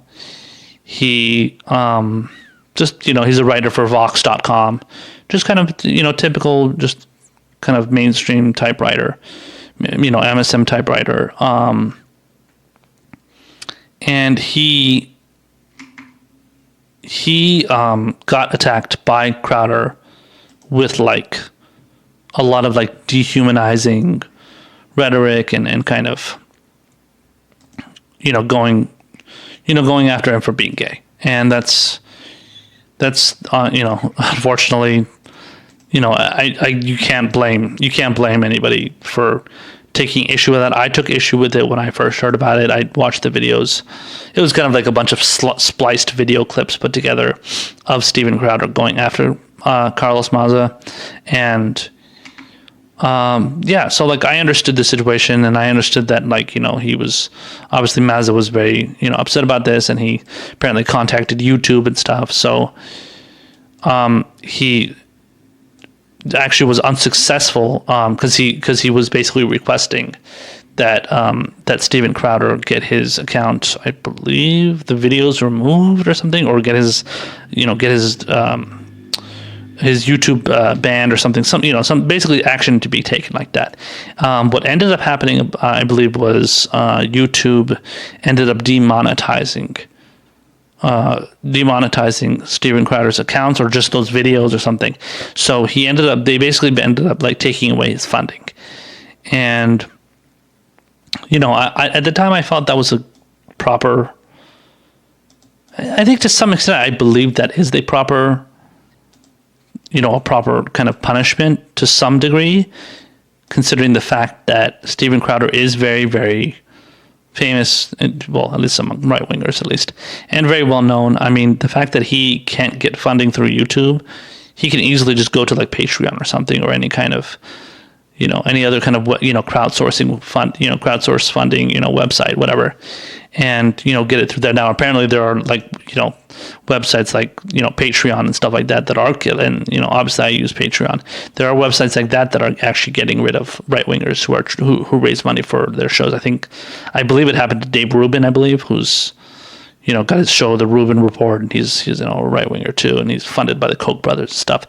So, but yeah, I mean, that is an option you could do if you're not able to get funding through YouTube anymore. So you would think Crowder would do that. But, again, I think that's a little bit of a harsh penalty to lob against him. But at the same time, it seems like he did. I haven't read the terms of service for YouTube, but it seems like he did violate the terms of service for YouTube. And, if he ends up getting demonetized, then he gets demonetized. It would be different if he got kicked completely off of YouTube. That's a totally different situation. And, that I think that goes over the line, because, then it just goes down that rabbit hole of just getting rid of more and more accounts. Now that's where we get to this point. So now we're down the rabbit hole. Now we've opened up Pandora's box. So there's an article from the LA Times. It's titled "YouTube's Purge of White Supremacist Videos Also Hits Anti-Racism Channels." So let me just read through this article real quick here. It says, YouTube's campaign against hateful and racist videos is claiming some unintended victims. Researchers and advocates working to expose racist hate mongers. A video published by the Southern Poverty Law Center was among those taken down after the company announced plans Wednesday to remove some videos and channels that advocate white supremacy. The civil rights advocacy group received an email notification early Thursday that a video of journalist Max Blumenthal interviewing prominent British Holocaust denier David Irving was removed from the SPLC's YouTube channel. Quote, "We know that this might be disappointing, but it's important to us that YouTube is a safe place for all. If content breaks our rules, we remove it," they said in an email. YouTube. It says a video channel tied to Cal State San Bernardino Center for the Study of Hate and Extremism also disappeared from YouTube. The center's director, Brian Levin, said, YouTube declined to confirm whether the dozen or more academic videos were removed as part of the recent crackdown, but after the Los Angeles Times inquired, it said Thursday that it had reinstated the channel. YouTube's moves to start banning content promoting bigotry were positive and well-intended, but the execution has been botched, Levin said. Artificial intelligence has not been honed to the level where it can distinguish between content that is promoting the most obvious bigotry and that which is reporting and analyzing it, he said. That organizations working to raise awareness of hate speech may have been casualties of an effort to reduce the spread of hate speech was not surprising to Heidi Beirich, director of the SPLC's Intelligence Project. That kind of ironic collateral damage has often resulted from tech companies' efforts to police their platforms with software that relies on keywords and other ambiguous signals, backed up by human moderators. Another anti-racist group, One People's Project, had an informational video removed from its YouTube page after Wednesday's policy change, according to a report by the Daily Beast. A high school teacher and a South African blogger were among others affected while attempting to counter white supremacy. Quote, it indicates that they have not refined well enough the difference between someone who is exploring issues of racism and of hatred and someone who's promoting it, Beirich said. Other large internet platforms have fallen prey to the same types of errors. Trying to curb anti-gay posts, Facebook accidentally censored posts by LGBT users who use terms such as queer. Last year, some LGBTQ creators on YouTube raised concerns about their content being hidden, restricted to adult users, or demonetized by the company. The Verge reported. Jessica Gonzalez, vice president of strategy at the media advocacy organization Free Press, said it's important for tech companies to rely on human moderators as opposed to algorithms to train staff in cultural competency and to ensure their appeal processes are limited.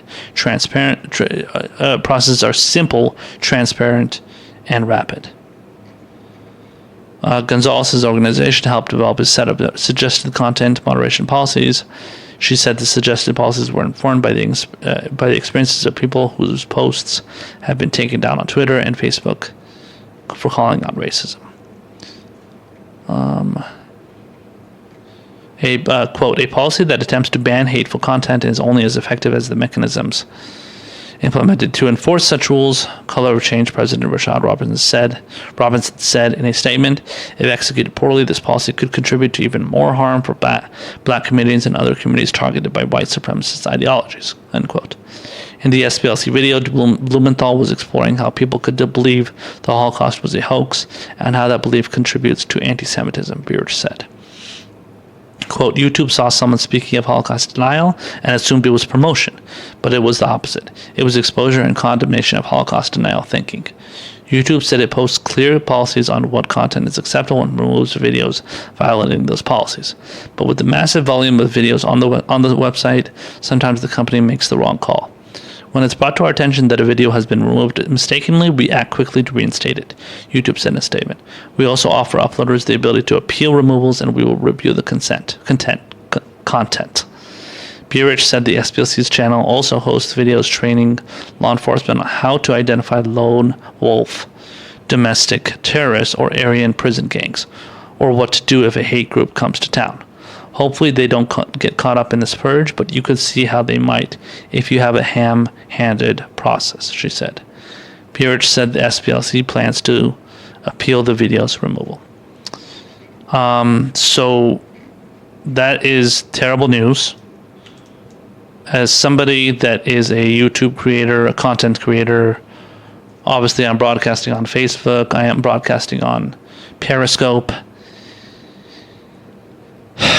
It's very concerning to have YouTube and just kind of general social media taking part in the act of censorship, in the act of taking down channels and content that they feel is just controversial. So again, there was a video from the SPLC, the Southern Poverty Law Center, where they were talking to somebody who was saying that they believe the Holocaust is a hoax. The person interviewing them is and the organization that took part in this video is making sure to expose this person. They're not having an interview with this person where they agree with what they're saying. That is not the goal, and that was not the goal, and that honestly wouldn't be the goal of anybody. I would never do that. No decent thinking person would go out there and try to put out a video encouraging people to deny the Holocaust. That's just absurd. So the fact that YouTube fell for that, hook, line, and sinker, just so easily fell for that, is just amazing. And it's this misinterpretation, and they mentioned in the article obviously about how allowing like algorithms and kind of automated decision making to take part in these kind of things it's not good. And granted, they do have situations where like a human being is handling the situation regarding like the removal of a video or the removal of an account or something. But at the same time, not everybody is always going to have the best judgment, let alone Silicon Valley, tech companies and stuff that are involved, that honestly they're not going to be the most objective people out there. And honestly, you never know who's going to be running in these, running these companies, let alone the workers that run for that company. So the people that they hired that make these decisions, let alone whether they are people that, can have the right judgment. You can't assume that they're going to have the correct judgment.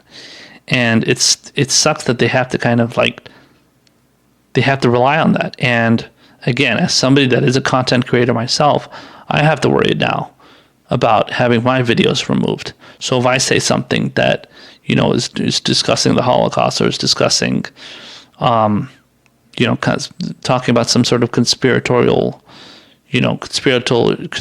story, and, whether it's the JFK assassination or it's the Martin Luther King assassination, which also has a lot of conspiracies revolving around that. So there's a lot of conspiracies involving all kinds of situations. How about 9/11, right? 9/11 conspiracies.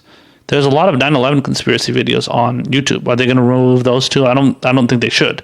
But what I'm saying is, are they going to remove those as well? Because they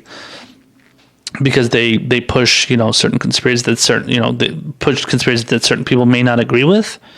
Are they going to remove videos that that say, the gas attack, multiple gas attacks that have happened in Syria are not actual gas attacks?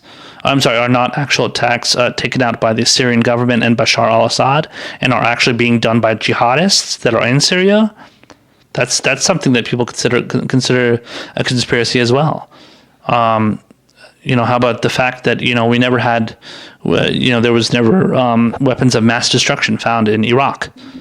Some people consider that a conspiracy, right? A lot of the people that are in favor of the Iraq War, that's a conspiracy. We found weapons of mass destruction. They always existed. Saddam Hussein always had weapons of mass destruction. Saddam Hussein was working with, Al-Qaeda and Osama bin Laden to attack America. There's all kinds of fucking bullshit out there that people say and they have video footage of. And, so are we going to get rid of all that stuff? It's like, you can't do that. You have to let as much information out there as possible. Unless there are videos being posted where there's death threats going on, death threats being lobbed at somebody, where somebody's saying something that, is some sort of, inciting some sort of violence or something, then that's understandable. Get rid of those videos. You don't want to have those videos out there, because that's going to do it. Because what that person's going to say, oh yeah, go kill so-and-so, it's going to might rile up some people to go and want to kill that person, So that's terrible. I mean, even the most vague situations, when somebody puts out some sort of threat, even if they're not doing it at a specific person, any kind of person that talks about wanting to do that kind of stuff, killing somebody and stuff, yeah, that's not allowed, and it shouldn't be allowed. So I'm glad they at least have that rule. But when it comes to showing videos of white supremacists and neo-Nazis and Nazis, Hitler and stuff, which I'm going to be getting into in a second, that stuff should be allowed. So here's another article. This one is from The Guardian. It says, YouTube blocks history teachers uploading archive videos of Hitler. Teachers trying to educate about fascism hit by service's new policy on hate speech. It says YouTube has blocked some British history teachers from its service for uploading archive material related to Adolf Hitler, saying they are breaching new guidelines banning the promotion of hate speech. The video sharing website announced on Wednesday that it would remove material glorifying the Nazis from its platform in an attempt to stop people from being radicalized. In the process, however, it also deleted videos uploaded to help educate future generations about the risks of fascism. Scott Alsop, who owns the long-running Mr. Alsop History revision website and teaches an international school in Romania, had his channel featuring hundreds of historical clips on topics ranging from the Norman conquest to the Cold War deleted for breaching the rules that ban hate speech. Quote, "It's absolutely vital that YouTube work to undo the damage caused by their indiscriminate implementation as soon as possible," said Alsop. Access to important material is being denied wholesome, as many other channels are left branded as promoting hate when they do nothing of the sort. While previous generations of history students relied on teachers playing old documentaries recorded on VHS tapes on a classroom television, they now use YouTube to show raw footage of the Nazis and famous speeches by Hitler. The Google-owned service sent an automated email to Alsop saying his Clips channel had been removed for uploading, quote, content that promotes hatred or violence against members of a protected group. Much of it consisted of clips from old BBC documentaries, which are no longer easily available, in addition to cinefilm of Hitler's speech the night he was appointed chancellor and a short compilation of Joseph Goebbels talking about propaganda. Richard Jones Nerzik, another British teacher affected by the crackdown, suggested YouTube's policy did not take into account the extent to which the history syllabus focused on the Second World War. Modern world study and Hitler in particular have dominated the history curriculum in the UK over the last 25 years, he said, explaining that he had been censured for uploading clips to his channel from old documentaries about the rise of Nazism. Some of his clips now carry warnings that users may find the material offensive, while others have been removed completely. He said he was appealing against YouTube's deletion of archived Nazi footage taken from mainstream media outlets, arguing that this was in itself a form of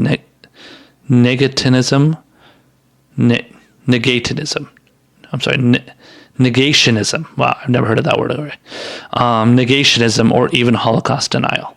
Alsop has had his account reinstated on Thursday after an appeal, but said he had been contacted by many other history teachers whose accounts have also been affected by the ban on hate speech.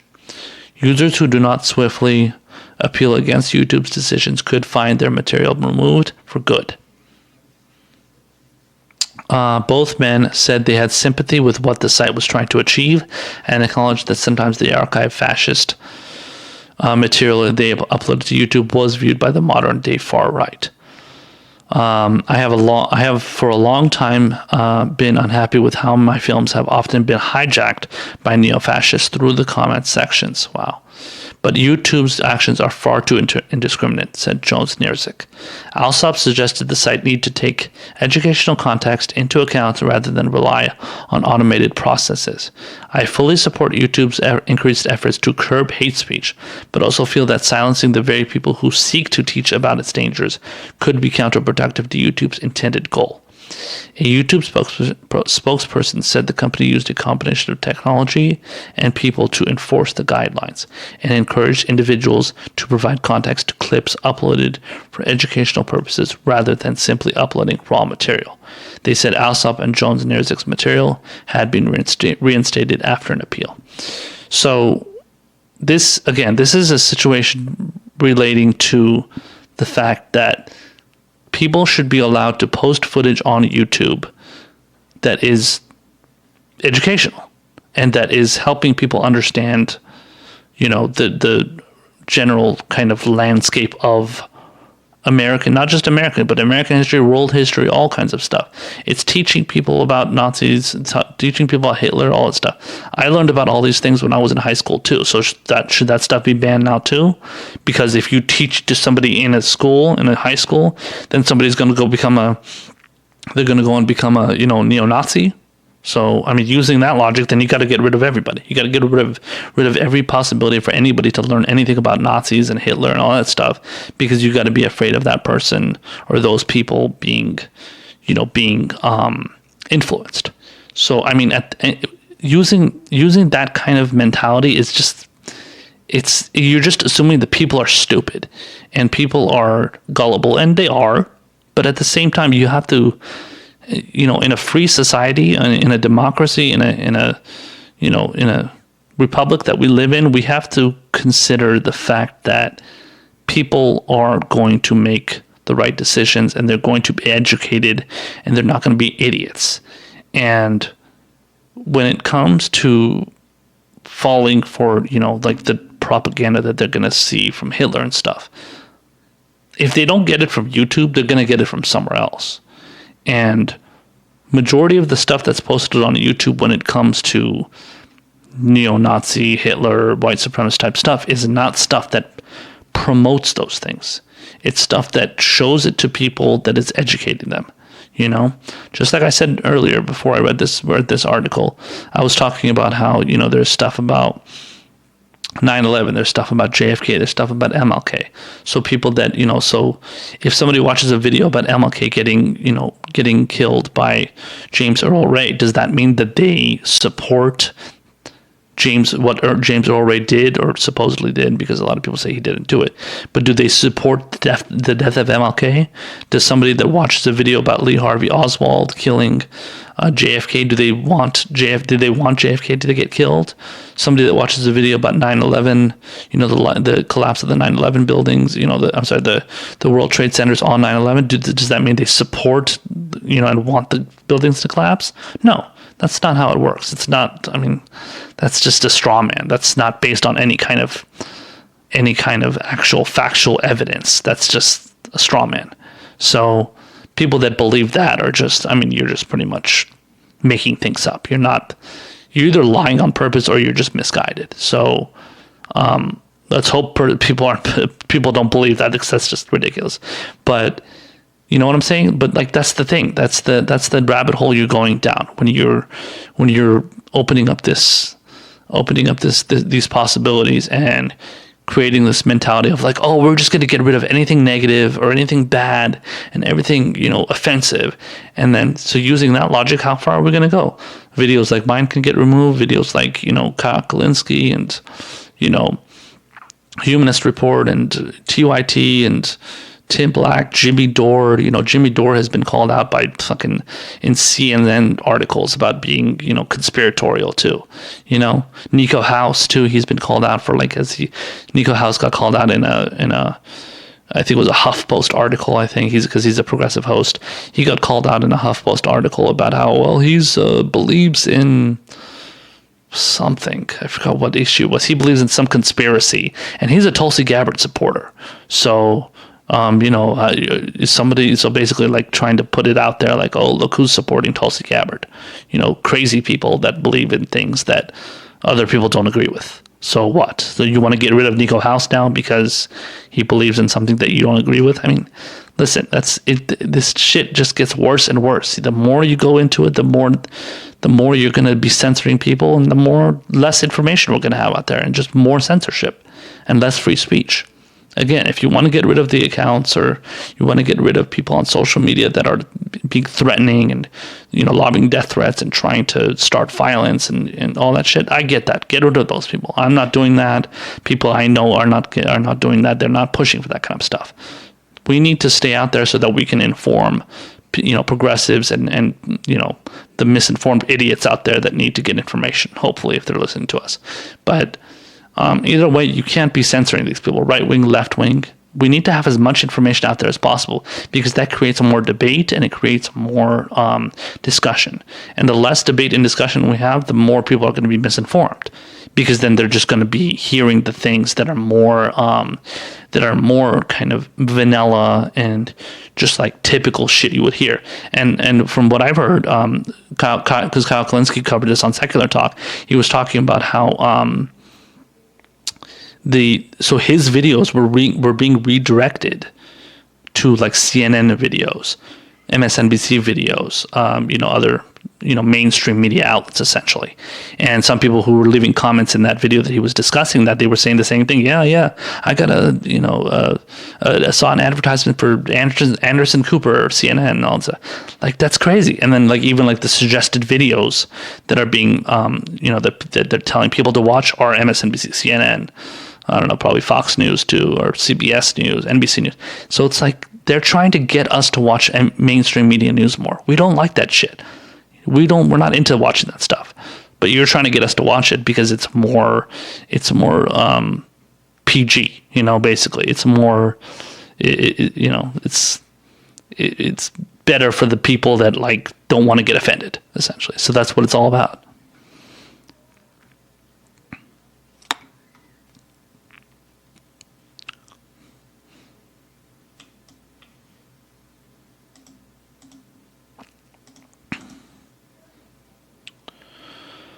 All right, so we got a couple more stories here.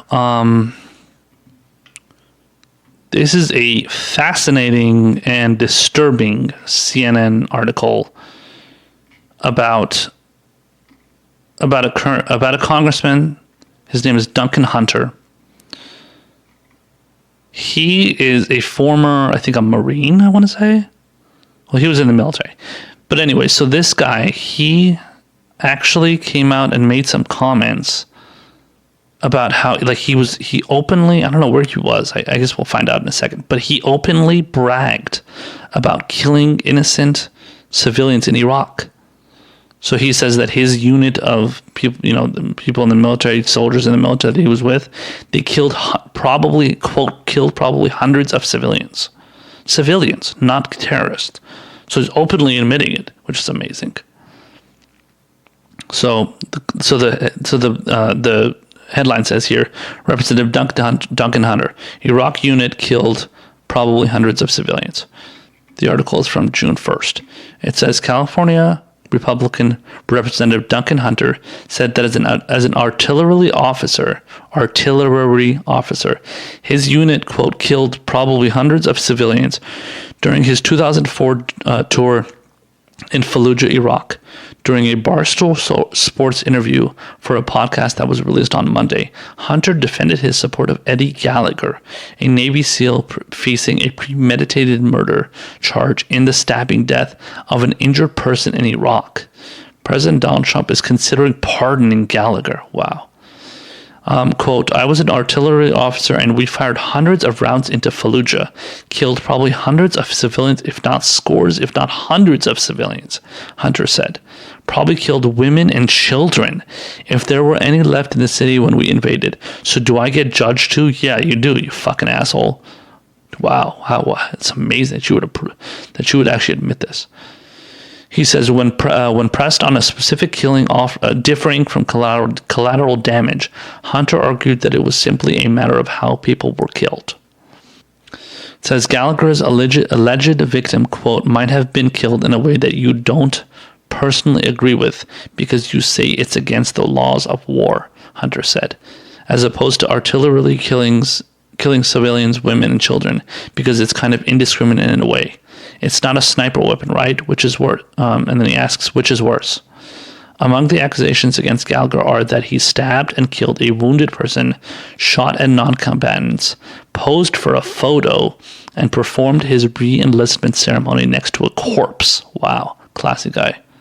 According to a charge sheet from November. Lawyers in the courtroom said earlier this year that the male stabbing victim in question was an ISIS fighter, who witnesses told investigators appeared to be about 15. Wow. Hunter said that after viewing relevant photos and video from the prosecution and speaking to other SEALs who served with Gallagher, he didn't believe the charges nor care if the alleged ISIS fighter was killed. He says, I frankly don't care if he was killed. I just don't care, Hunter said, adding that even if everything that the prosecutors say is true in this case, then, Eddie Gallagher should still be given a break, I think. End quote. It says Hunter has stirred controversy with his defense of Gallagher before, saying earlier this week that he had taken a photo with an enemy corpse and that many other service members had done so. So that makes it okay. The California Republican won re-election in November despite facing indictment on federal corruption charges. Yeah, I remember that. After allegedly misusing campaign funds. He and his wife have both pleaded not guilty to the charges and are currently awaiting trial. But yeah, Duncan Hunter is he's a maniac. This guy's a fucking psycho. Like, look at him rationalizing this. Oh, well, if the other soldiers did it, then it's okay if I did it too, and if this other guy did it, and a lot of other, people in the military did it too. Like, this is the kind of person you are. This guy's a Republican, man. I guarantee you this guy's going out there and talking about how I'm pro-life. I believe in the protecting the life of a fetus or a child in the womb of a pregnant woman.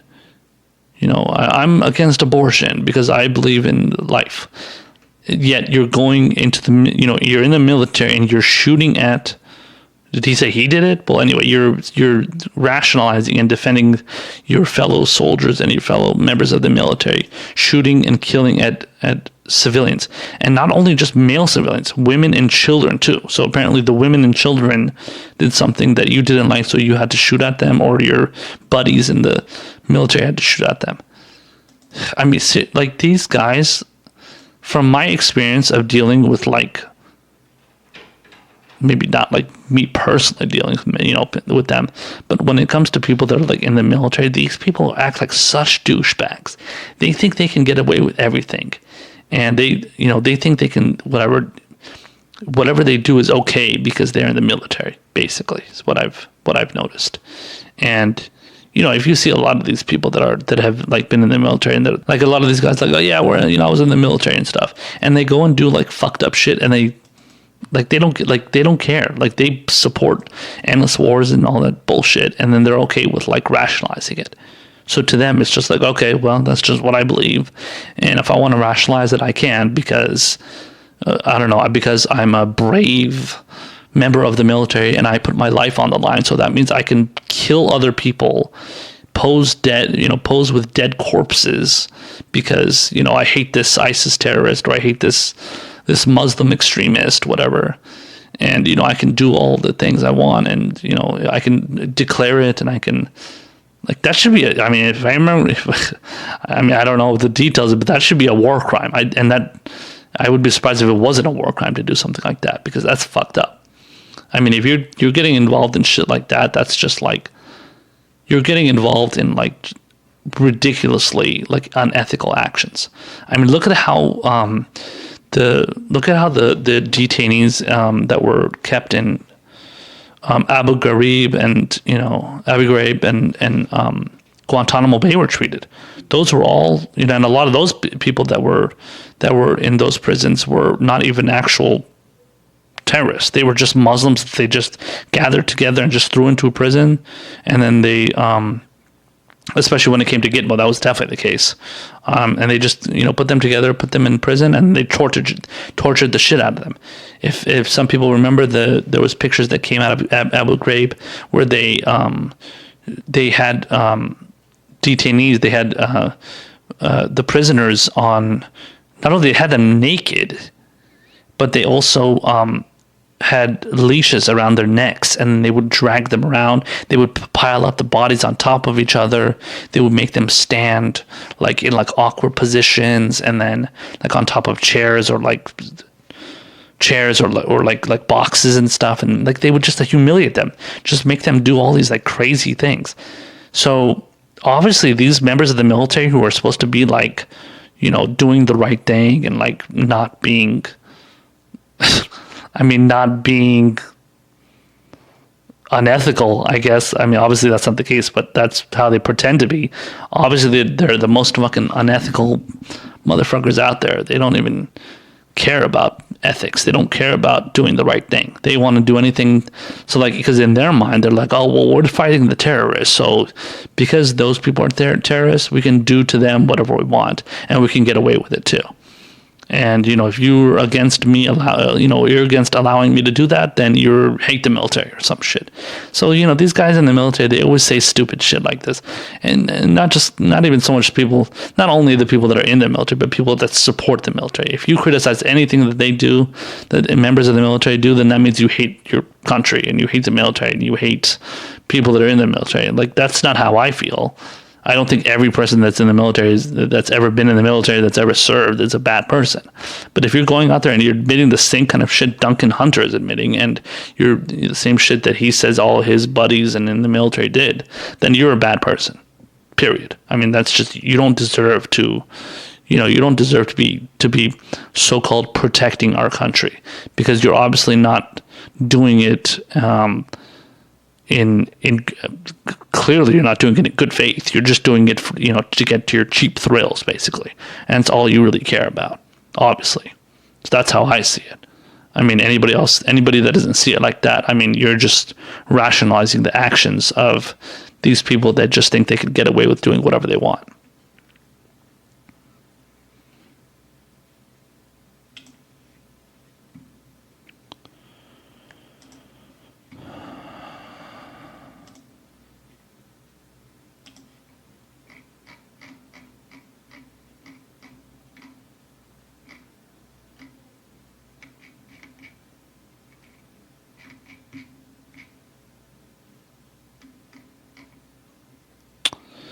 Okay, so the last story I'm going to talk about here is about Kamala Harris. And Kamala Harris, she is obviously, she's running for president for 2020.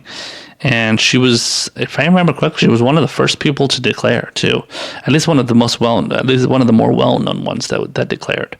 And apparently, she isn't doing too well lately, as far as the amount of attention that she was getting initially, as far as the hype that she was kind of getting, and the crowds that she was attracting and stuff. Apparently, that's kind of fizzled out a little bit. So this is an article from the LA Times from May 31st.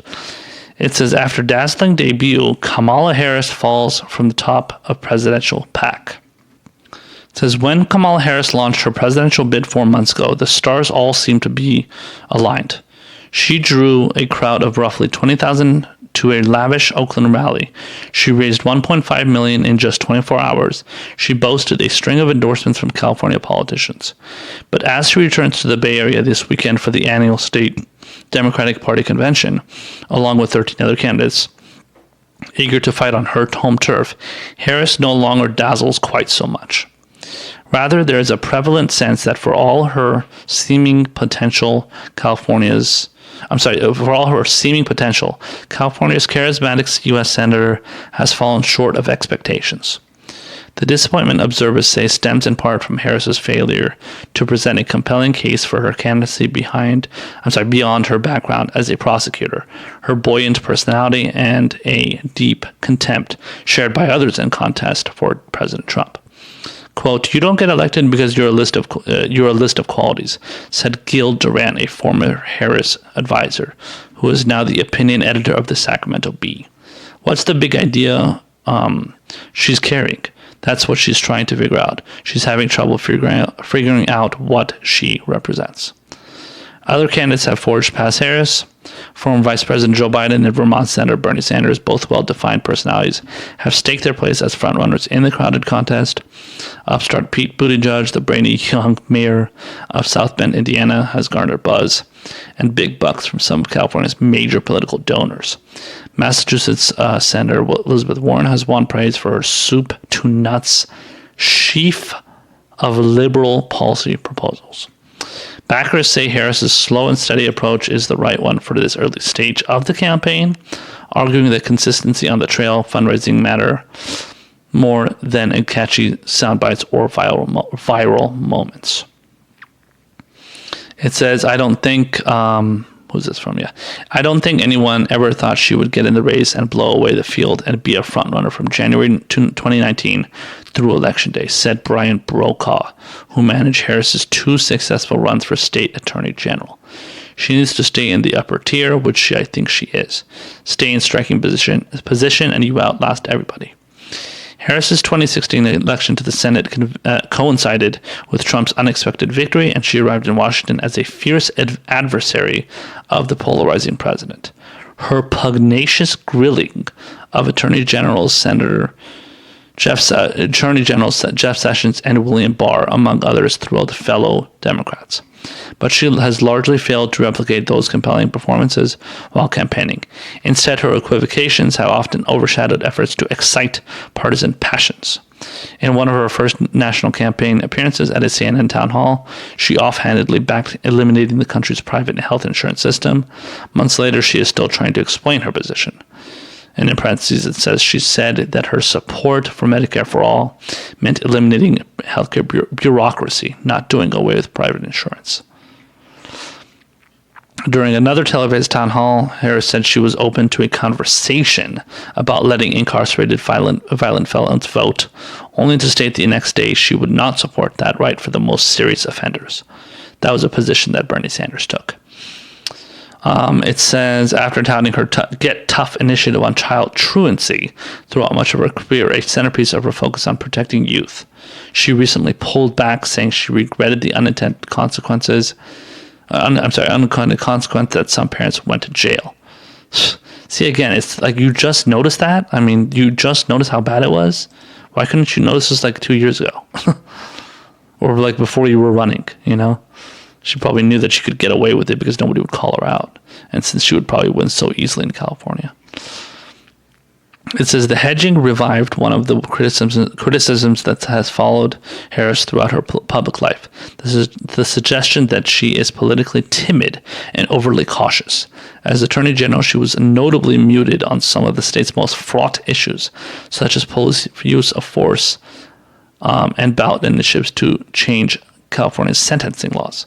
That tension has spilled into her presidential campaign, where some aides advocate a more assertively progressive stance to court left-leaning activists, while others prefer that Harris hug the middle to better position herself for a general election. The candidate herself is ambivalent, said one strategist familiar with the campaign's internal dynamic, who described part of the conflict as Kamala versus Kamala. David Axelrod, who twice helped navigate Barack Obama to the White House, said that caution, quote, can be a very, very perilous thing in a presidential campaign, where that can often translate into exceedingly political and calculated. Yeah, no kidding.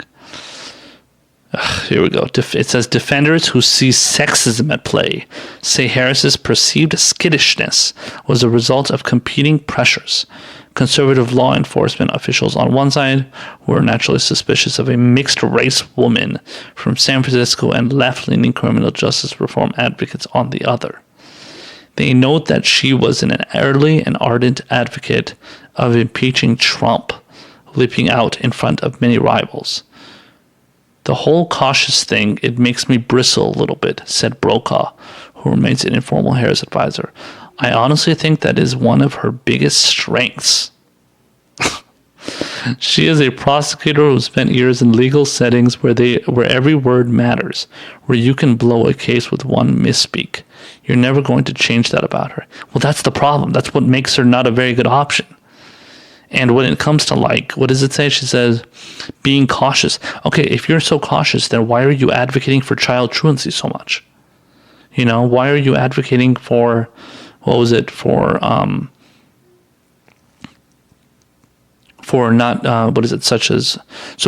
being muted on police use of force and ballot initiatives to change California's sentencing laws.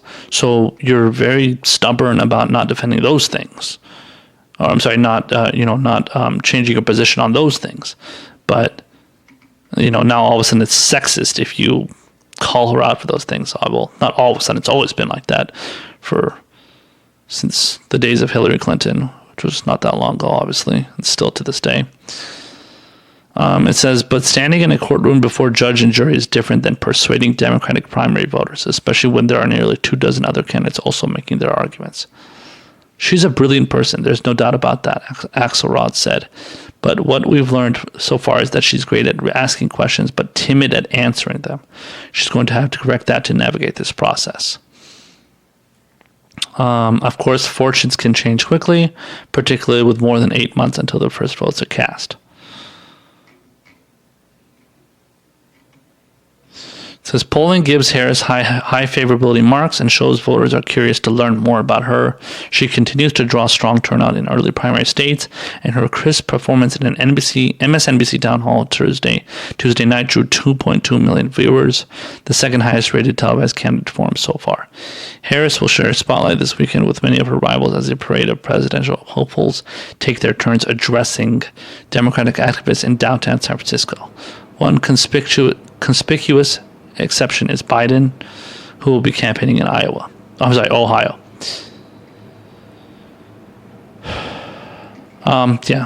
rest of the article just talks about people that are going to be at the California Democratic Convention, about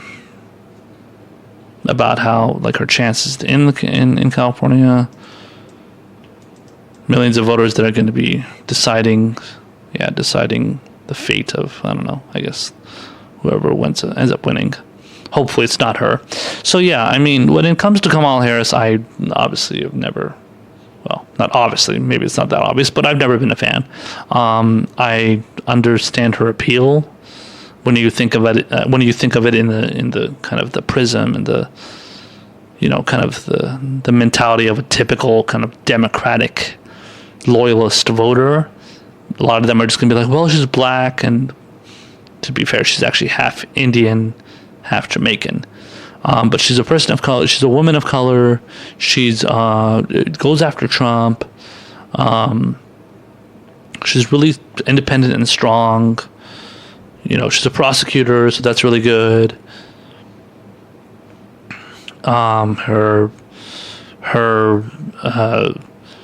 She smiles a lot, and she's, what was another one, pugnacious, there's that buoyant. So it's all these, like, everything is all the stuff about her that they try and push, everything revolves around, like, this mentality of she's really, like, it's her personality. She's really, like, nice, and she's really smiley, and she's very exuberant, and she's outspoken, and she likes to say a lot of things that show her to be, she's strong. And it's like, is anything about policy? Not one single thing was mentioned about policy here. The only thing that I can think of is her views on, like, truancy and stuff, and, like, Medicare for all and stuff. But, like, it doesn't talk about, like, what she's in favor of, though. It just says what she's, like, against. So, like, I'm not against, I'm not in favor of Medicare for all because I don't want to get rid of, private insurance. I'm not in favor of, what was the other thing? I'm not in favor of letting people that are in jail, so criminals that are in jail, to vote. So, like, what are you for? You're just saying everything that you're against, So this is how Kamala Harris is. They're portraying her as, like, this, she's very careful, and she's very cautious, and overly cautious, and timid and stuff.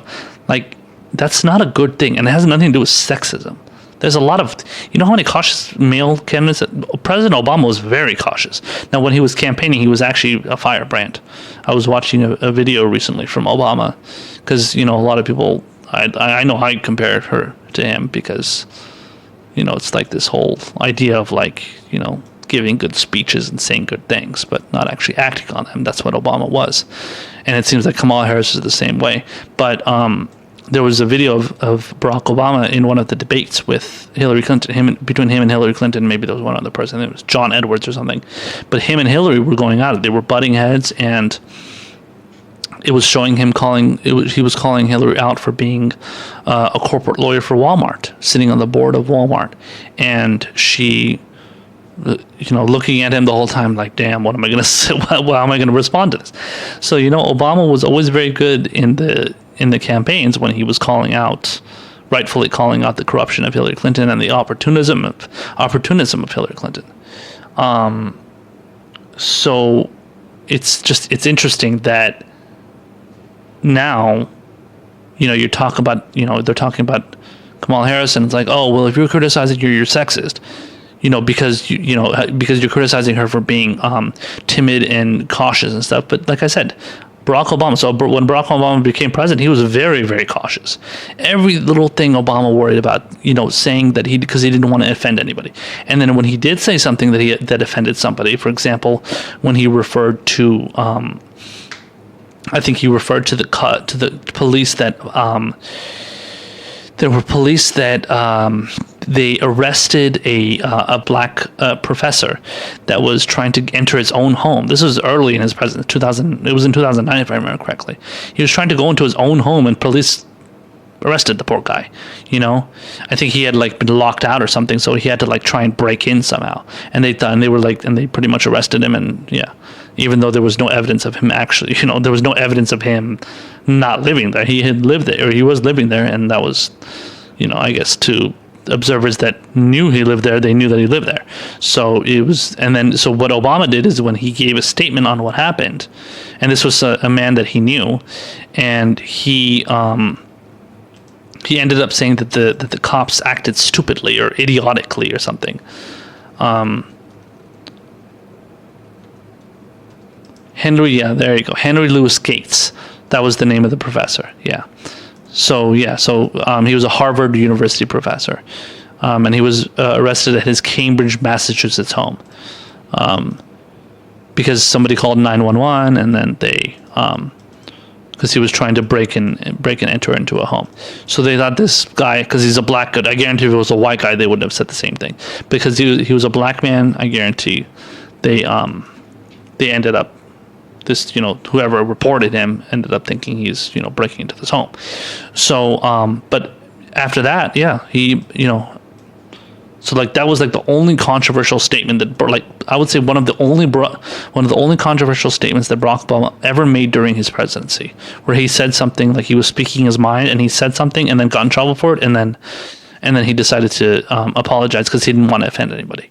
So, but outside of that and maybe a couple of other examples, Barack Obama was an extremely cautious speaker, extremely cautious, in his decision making, extremely, cautious in offending Republicans and saying the right things so that he could get their votes, even though he never did, and they obstructed and, repealed tried to repeal all of his policies that he pushed for or put into law. It's Obamacare being the best example, Dodd-Frank and whatnot. So, yeah, but I mean, being overly cautious is not a good quality. That's a terrible quality. That's not a quality that majority of politicians should have. So when you talk about Kamala Harris being timid and being overly cautious, that's not something that's going to go good. I mean, how's that? Can you imagine her going up against Donald Trump? Donald Trump is going to he's going to run over like a Mack truck. She's going to just be standing there being cautious and timid the whole time.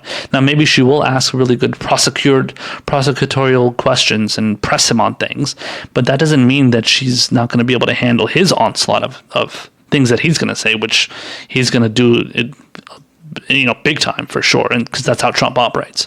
And he's going to try and bully her, and she's not going to have much of a response. And Hillary Clinton couldn't really could really take his